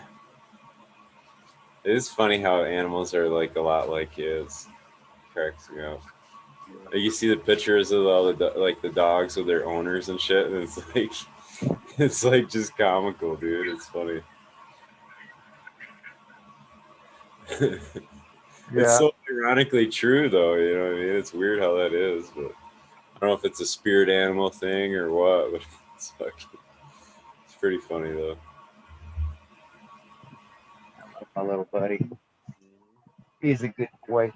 Dude, animals are the best, man. I don't know. I'm allergic to cats. I can't really own a cat, but I do like cats. I'm a dog guy, but I don't hate cats necessarily. Some of them are assholes. There's a higher I'm allergic to cats that are assholes. I will say that. There's a higher percentage that are. I don't sneeze or anything when I'm around them, but I'm allergic to them. I just don't like being around them. Oh, I've met some really cool cats, man, where they're like almost like dogs, like where they like you. You know what I mean? They actually like humans. Most cats are like fucking captors. You know what I mean? They think you're exactly. They're plotting their next move. You know what I'm saying? It's like, damn.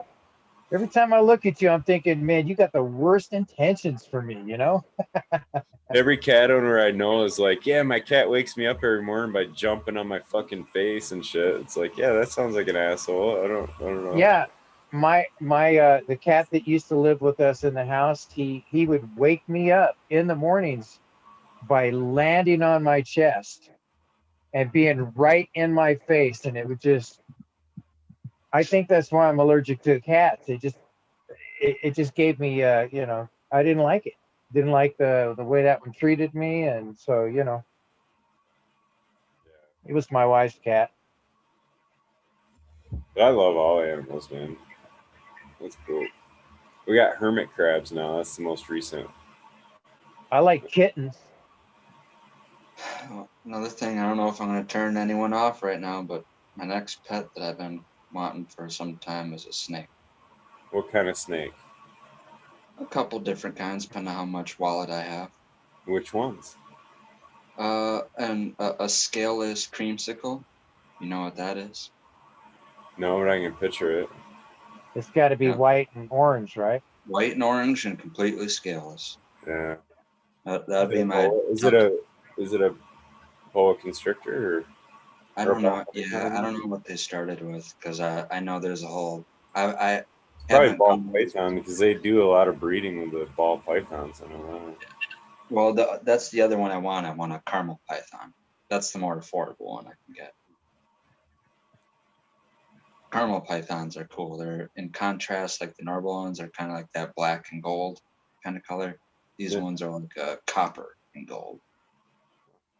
A buddy of mine breeds them, so he's been like, I don't know, every time he's over, he's talking about it. Like, so I kind of know snakes now just because of that. But yeah, he's been.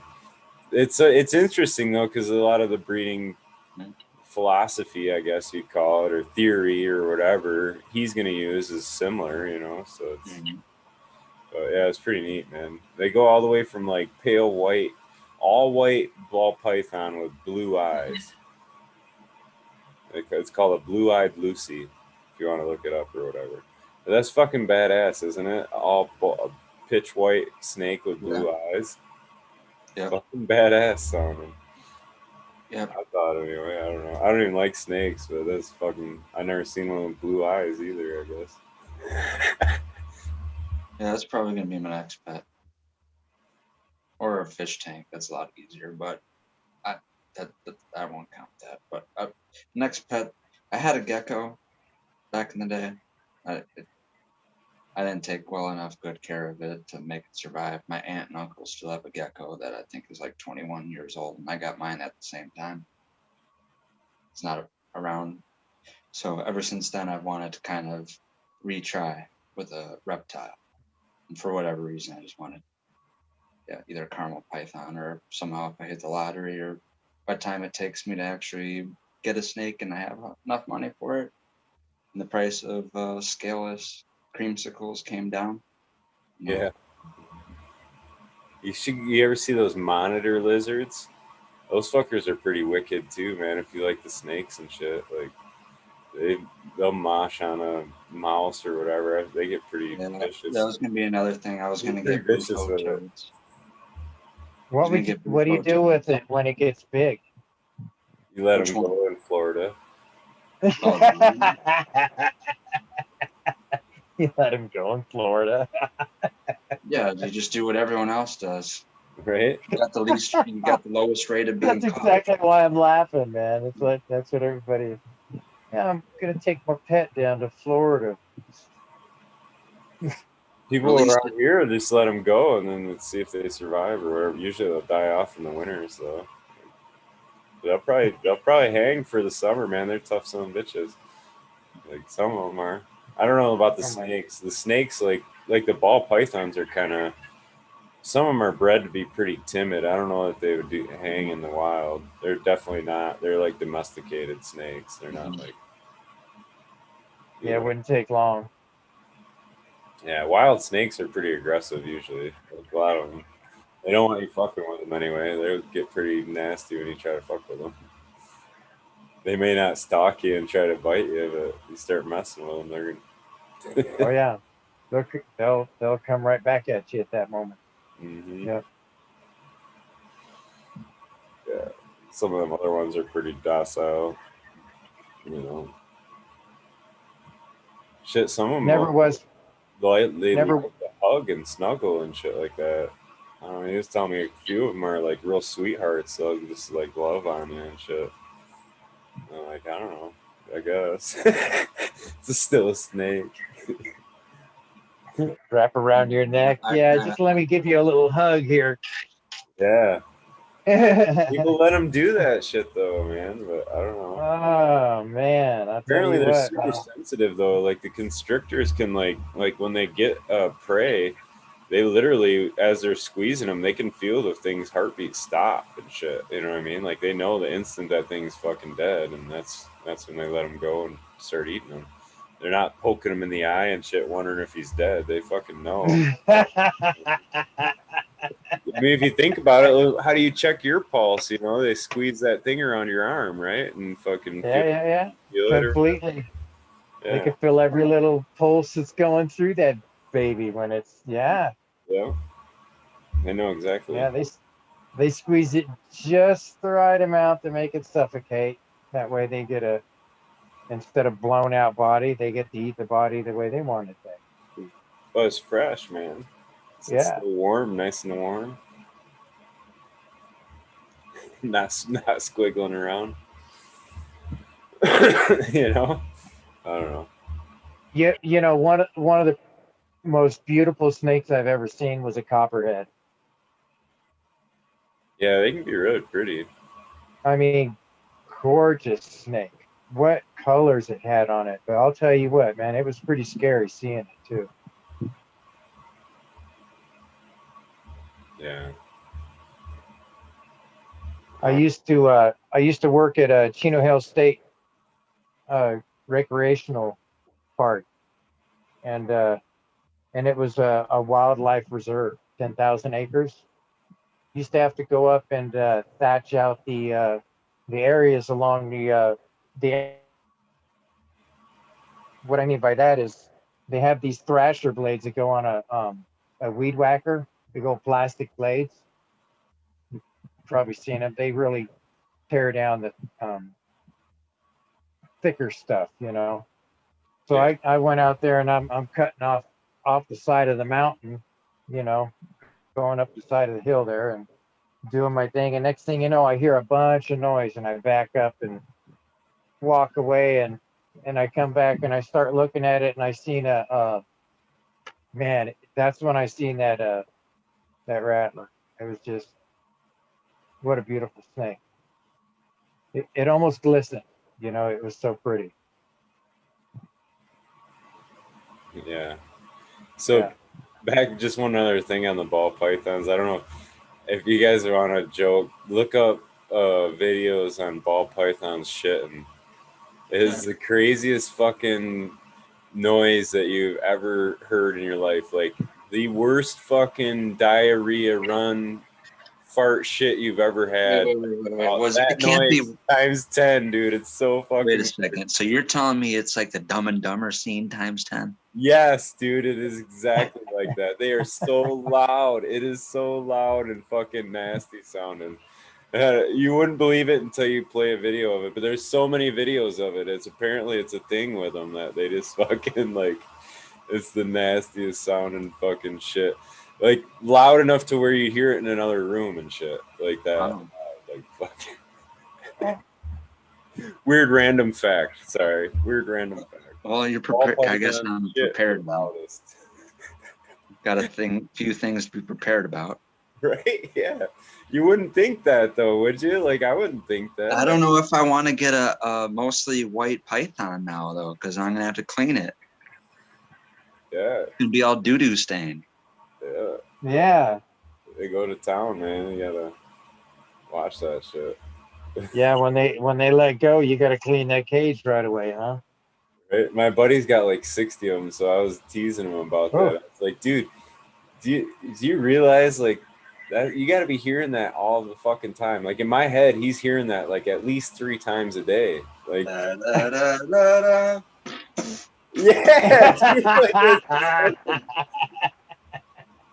it is, man. You gotta look it up, dude. You gotta look it up. It's fucking hilarious. You're like, holy shit. Oh man, that was good. That was a good one. It is funny. I wouldn't have. It's funny to me just because, yeah, like I didn't believe him when he told me that. He's like, "Oh, dude, they fucking shit the loudest." And then that he said the same thing. You got to look it up, and I looked it up, and there's this video after video of them all being like.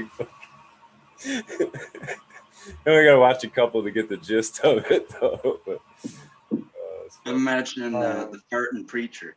Someone please tell me you know what the farting preacher is. No, I haven't seen the farting preacher. Oh, it's like one of the oldest, like those old like before YouTube, those video websites that would have like little. Guess now they would be memes / viral videos. You know.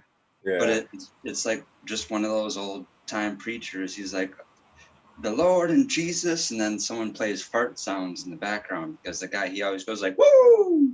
They'll play like a little, and then he's like woo. And it's like just a whole like 5-minute reel of him farting and him preaching. I'm sorry, I'm really immature. With somebody just putting the noise in there. Yeah.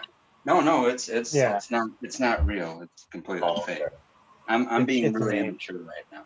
I have a very low sense of humor. It's funny. Farts are funny.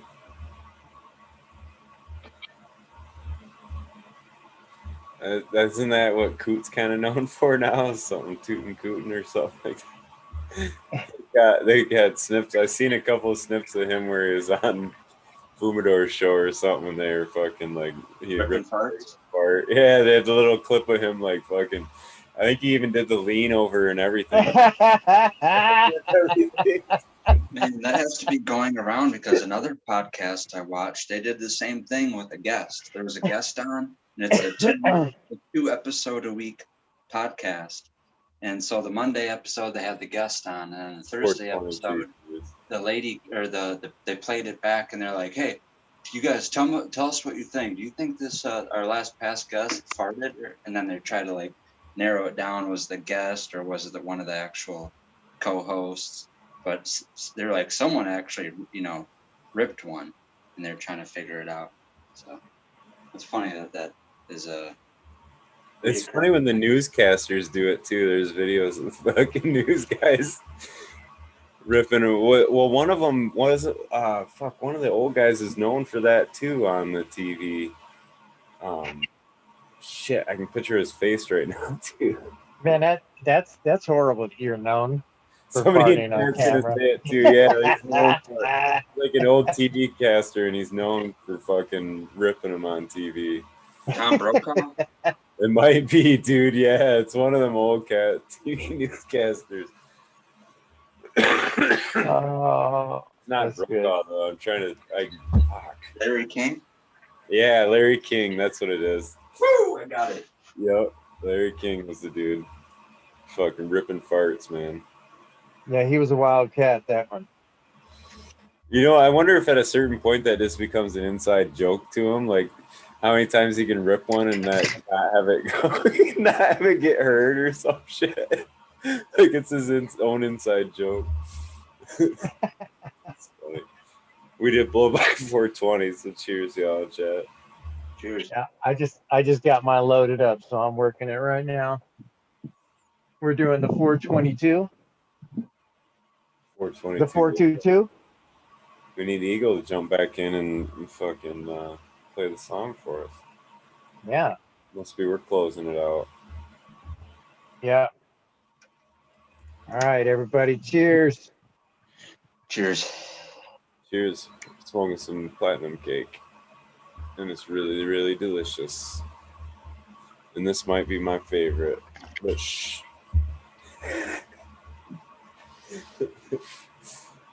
Wait a minute. Who is that said that their favorite joint is the one they're smoking right then? Somebody said, famous said that. My favorite weed's the one I'm smoking right now, or something like that. I'm thinking of Fada Mike that would always, someone would be like, what's your favorite strain? You'd be like, cannabis. Yeah, no shit. Cannabis. Uh-huh. I like that one.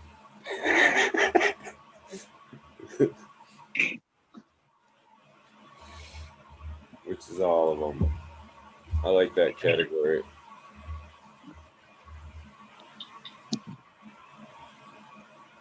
This was quite the wormhole, though, man. We covered some ground. Oh, yeah, we did. Yep. Snake farts all the way to Antarctica to, yeah. Killing the ozone with fucking farts. That's the went cow. down some nasty holes on this one. Yeah. I don't think a cow is polluting more than a car.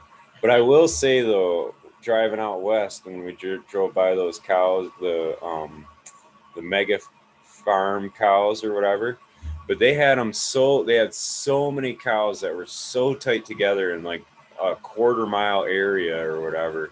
It smelled so horrible. I've never smelled a farm that smelled that bad. It was the most disgusting. Dairy farmer kind of stuff. Yeah. No, I don't know if they were collecting them there. It looked, because there was a railroad track too, so maybe that was just a transport, like they were fucking moving them around or something. I don't know. There was plenty of land around. They just had them really condensed in like one small area or whatever. But it was so fucking nasty, the smell. It was bad. I remember. Well, when you drive down the 15 freeway, I think it's a 15. I can't remember anymore. Anyways, it's down in California. They got a lot of dairy farms down there, and in that area, when you drive in that area, it is very rancid because they have pools of poo around there. Gross. The shit lagoon. You know? Yeah, the shit lagoon. Don't get me wrong. They have to do something. So They got it.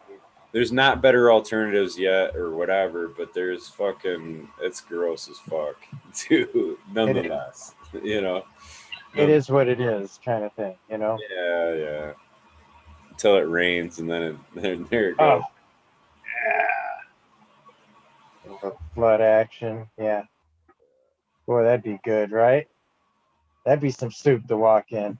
There's some cool stories though, like I've heard about, like the regenerative style of farming and ways to like actually bring good biology to those lagoons and make them cycle the way they're supposed to.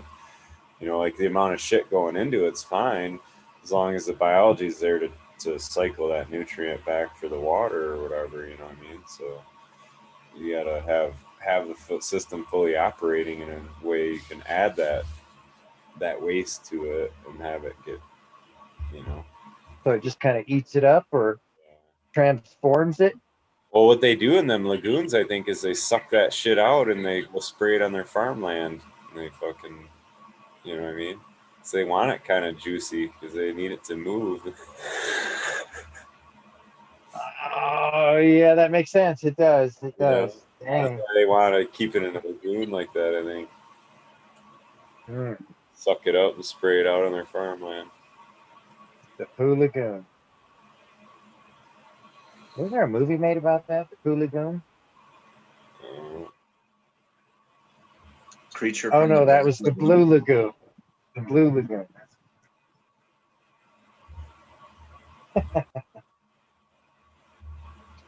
Might be. Shit. Smoke a cigarette and then close her out. Yeah, sounds like a plan. I don't have the list in front of me, but lower her. It's always fun. I can't see chat. Can you see chat, Red? No? If I had the power, I could go to chat.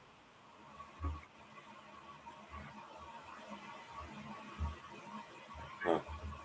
Yeah. So what's your big question for tomorrow that you want to get answered? What do you want to learn tomorrow? Who do we have in here? Tomorrow, if I could learn one thing tomorrow is how to take the extra cash I have and put it all the crypto coins I want. All right. When you check in the next wormhole, I expect to hear how you fucking did that. Yeah. I'm slacking, man. Huh? I got a couple you of learn tips it tomorrow. Tomorrow never comes, I guess, huh? Dogecoin. No, I was all about that XRP for a while. I wanted to get in XRP when it was 29 cents. I don't know what it is at now, but I think the highest I saw that was like $1.80 something. That's what I'm worried about. How do you decide which one to get in on? We're gonna open up a whole discussion for another wormhole about crypto, but okay. I like the idea. I understand the concept and all that shit, but it's just another way of currency, and the only thing is it requires more people to trust and use it, just like and that's no different than the Federal Reserve note. You know what I mean? Just trust Did you hear that China's backing their money by gold now? I didn't hear that. No. That's true. Then they're probably going to become the new standard. But the yuan's probably going to be the new money. And that means if that happens, oh boy, there's some shit. There's no way that could happen, though. I don't think. I don't know. They just did it. Yeah. They're backing their money by gold now. I think Russia will do the same thing next because they've been buying gold like crazy. Russia and China. It'd be smart. It'd be really smart for them to do. That's what we should have done a long time ago. More stability to it. That is the one thing where, like, having the government control the financial well-being of the country is pretty important. Like that's the American downfall right there is the Federal Reserve. That's everybody says, oh, democracy doesn't work. Bullshit. Democracy works fine as long as there's not corruption. How there's corruption there, that's no stopping it. You know what I mean? Everybody's corrupt in there. I don't know. I don't trust any of the elected officials. They fucking. I don't either. They're all a bunch of liars. Their own best interest in their own fucking people that they're lobbyists or whatever they call them. You know what I mean? How the fuck are there people paying you money to make a vote? How the fuck is that even a thing? Like, it blows my mind. What does a fucking lobbyist do? How they giving you money to make their vote happen. Like, what? That's a thing? Like, how's that a thing? And everybody knows about it? Like, what? How the fuck is that? And it costs hundreds of millions of dollars, and it's not like me and you could do that. Yeah, how are there special interest groups? What the fuck does that mean? You know, like, seriously, on a serious note, what the fuck does that mean? Like, why are there these special interests? Why are they more interested? I don't know. Why are they so much more special than everybody else? Shit? Yeah. Right. Some of the questions kind of, you're like, what? I don't know. Yeah, it's like government intelligence. There's something wrong with that. Yeah, right. I think we'd be more intelligent. We spend enough on it every year, right? If they could just figure out how to spend my money better, you know, that's honestly. But honestly, we're to the point, in my opinion, we are intelligent enough to understand. You know, like, we are. Like, I am too. You know, like, I'm just as guilty. I'm smoking a cigarette. Like, I'm smart enough to understand, right? Like, we all fucking do it. Like, I don't know, but consumerism just gets everybody, I think, where we all fucking, I don't know, man. We spend and waste. You know what I mean? We buy shit and throw it away. Fucking buy shit, throw it away. Buy shit, throw it away. Like, that's just how it's been. You know what I mean? Like, everybody was raised that way. Like, now it's kind of like we're realizing, like, that's probably not the best thing to be doing all the time, right? I wish if I could be Amish, I would. Yeah. They're not cool. It's a great way of life, man. I'm not laughing at it at all. I have a lot of respect for that. That's a hard life, yeah. I don't think it is, though. I think it's a lot easier life, man. I do. Well, what I mean by hard life is it's a hard life compared to what we're used to. I don't think so. I think it's a lot less stress. They work. If you were to go from this life into that life, hard, yes, it would be a culture shock. Probably, yes. Most definitely. That's what I'm saying. Yeah. That's what I'm saying. It would be a big change. You'd really have to want it in order to do that. Yeah, you got to build shit instead of just ordering it on Amazon, right? Yeah, you can't just say, "Dang, I'm hungry. Can I get a pizza from Pizza Hut?" Right? Yeah. You gotta grow your own tomatoes. Gotta grow your own damn wheat. Better hope you had gotta flour grind from it. last year's wheat. Fucking hard. Make your dough. Cheese, pepperoni. You can get it. You can do it. You can make a Amish pizza. I love their craftsmanship, their woodwork. Oh, I'm gonna bring it up really again. I'm sending anyone that wants me to send it to you. I've been. What else takes part some of my day on YouTube that I'm watching videos of is I love these Amish log cabin builders. Oh yeah, I'm doing it. That's a bucket list thing. Have you ever seen the guy that did the log cabin up in Alaska? I only know this there's a documentary, and it's like, I don't know, man, it's an old like 60s movie or something.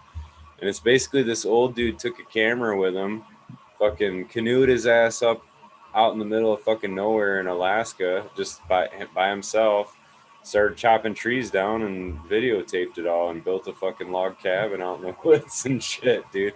He's one tough old son of a bitch, but it's an awesome video. Like, he's got all kinds of wildlife in there and all kinds of shit. But it's he spent the summer building the house, and then like the summer before, I think he went and cut down the trees, and then he went back the next summer and built the house or whatever. But it's still a pretty cool documentary. Wow. Right? Yeah, it's a tough son of a bitch, dude. He went down and cut down all the fucking trees to build his house. What I want. That's what I want. Jeremiah Johnson dragged them all out of the woods by himself and shit. And fucking. If I'm not too late on the crypto bandwagon, that's what I want it to pay for. I want it to pay for a little cabin in the woods. There you go. I don't know if I'm going to. I've debated on where I'm going to go. I mean, it could be just a trailer down by the river, but it could be. It'll start off with there probably, because, like I said, it's going to be a multi-year process. If I cash in on a little bit of crypto, maybe I'll be able to afford like I'm looking at in between 3 and 9 acres is what I'd be happy with. Nice. Oh, I got to change the subject here. Did you guys hear about the gorilla hail that happened in Texas? Gorilla hail? You lost me. I saw maybe a week ago, I was watching a podcast. I've heard raining cats and dogs. I've never heard of gorilla hail. The people. Well, this hail was 8.5 inches wide. What the fuck? It must have been what I watched because, like I said, the podcast I watched, they do it out of Texas. They had cars down there that were just blown apart. All the windows were blown out. They had houses that had holes just blown right through their. Right, it was like it got hit by an asteroid. Yeah, that's a freaking meteor landed on the planet, dude. Yeah. What's the difference between hail and a comet? Well, ice ball. Comets, hail is. A comet is supposed to be a large ice ball, kind of. Yeah. Sounds like a piece of hail to me, right? Well, I mean, a comet came from out of the. That's like cosmic hail. Again. That's cosmic hail, man. That's a different thing, man. We're talking about earthly hail here. Oh. Yeah, but is that insane or what? 8.5 inches wide? There I go. It wasn't from rain away. It wasn't one of them airplane bombs. No, man. The guy had it in his hand. You know. Wouldn't hold it too much, man. Oh, wait, you guys never got so. You don't know where that's been. You're telling me you guys never got so high that you contemplated if comets come from the Earth? Come from the Earth? Yeah. No, I'd never contemplated that one. But I suppose if they went into the hole in Antarctica and came through the other side and shot out the top at the north, it could get projected out into the solar system. I could see that happen. It came from the Earth, like they popped out like a zit and went back out to outer space. Nope. Some kind of other. I'm gonna go into a whole bunch of woo right here, but you know what they say stars do? They like fuse. Fission, nuclear. Yeah, they use. Okay, well, my theory is that it's actually cold fission. Stars aren't doing it with heat; they're doing it with cold. And meteors, meteorites, and comets are like star shit, basically. Man, if you could harness that cold fusion, man, that would be the shit right there. Mm-hmm. That's a good one to end that wormhole. Yeah, I was going to say that I don't have enough time in this wormhole to go into detail on that one. Right. All right. Right on, Smiley. Amish and some other stuff to the wormhole now. Gorilla hail. Gorilla hail. Don't forget about the gorilla hail, man. Gorilla hail is star shit. Gorilla hail. It's real shit, man. The Earth popping meteors. That happened down in Texas. If anybody wants to check that shit out, man, look it up, man. It's a trip. Yeah, I'm gonna look it up. Gorilla hail. Yeah. Never heard of it before, but they called it out today. Yeah. That's cool. You all right, then. Or you want me to just end it? I'm gonna jump out.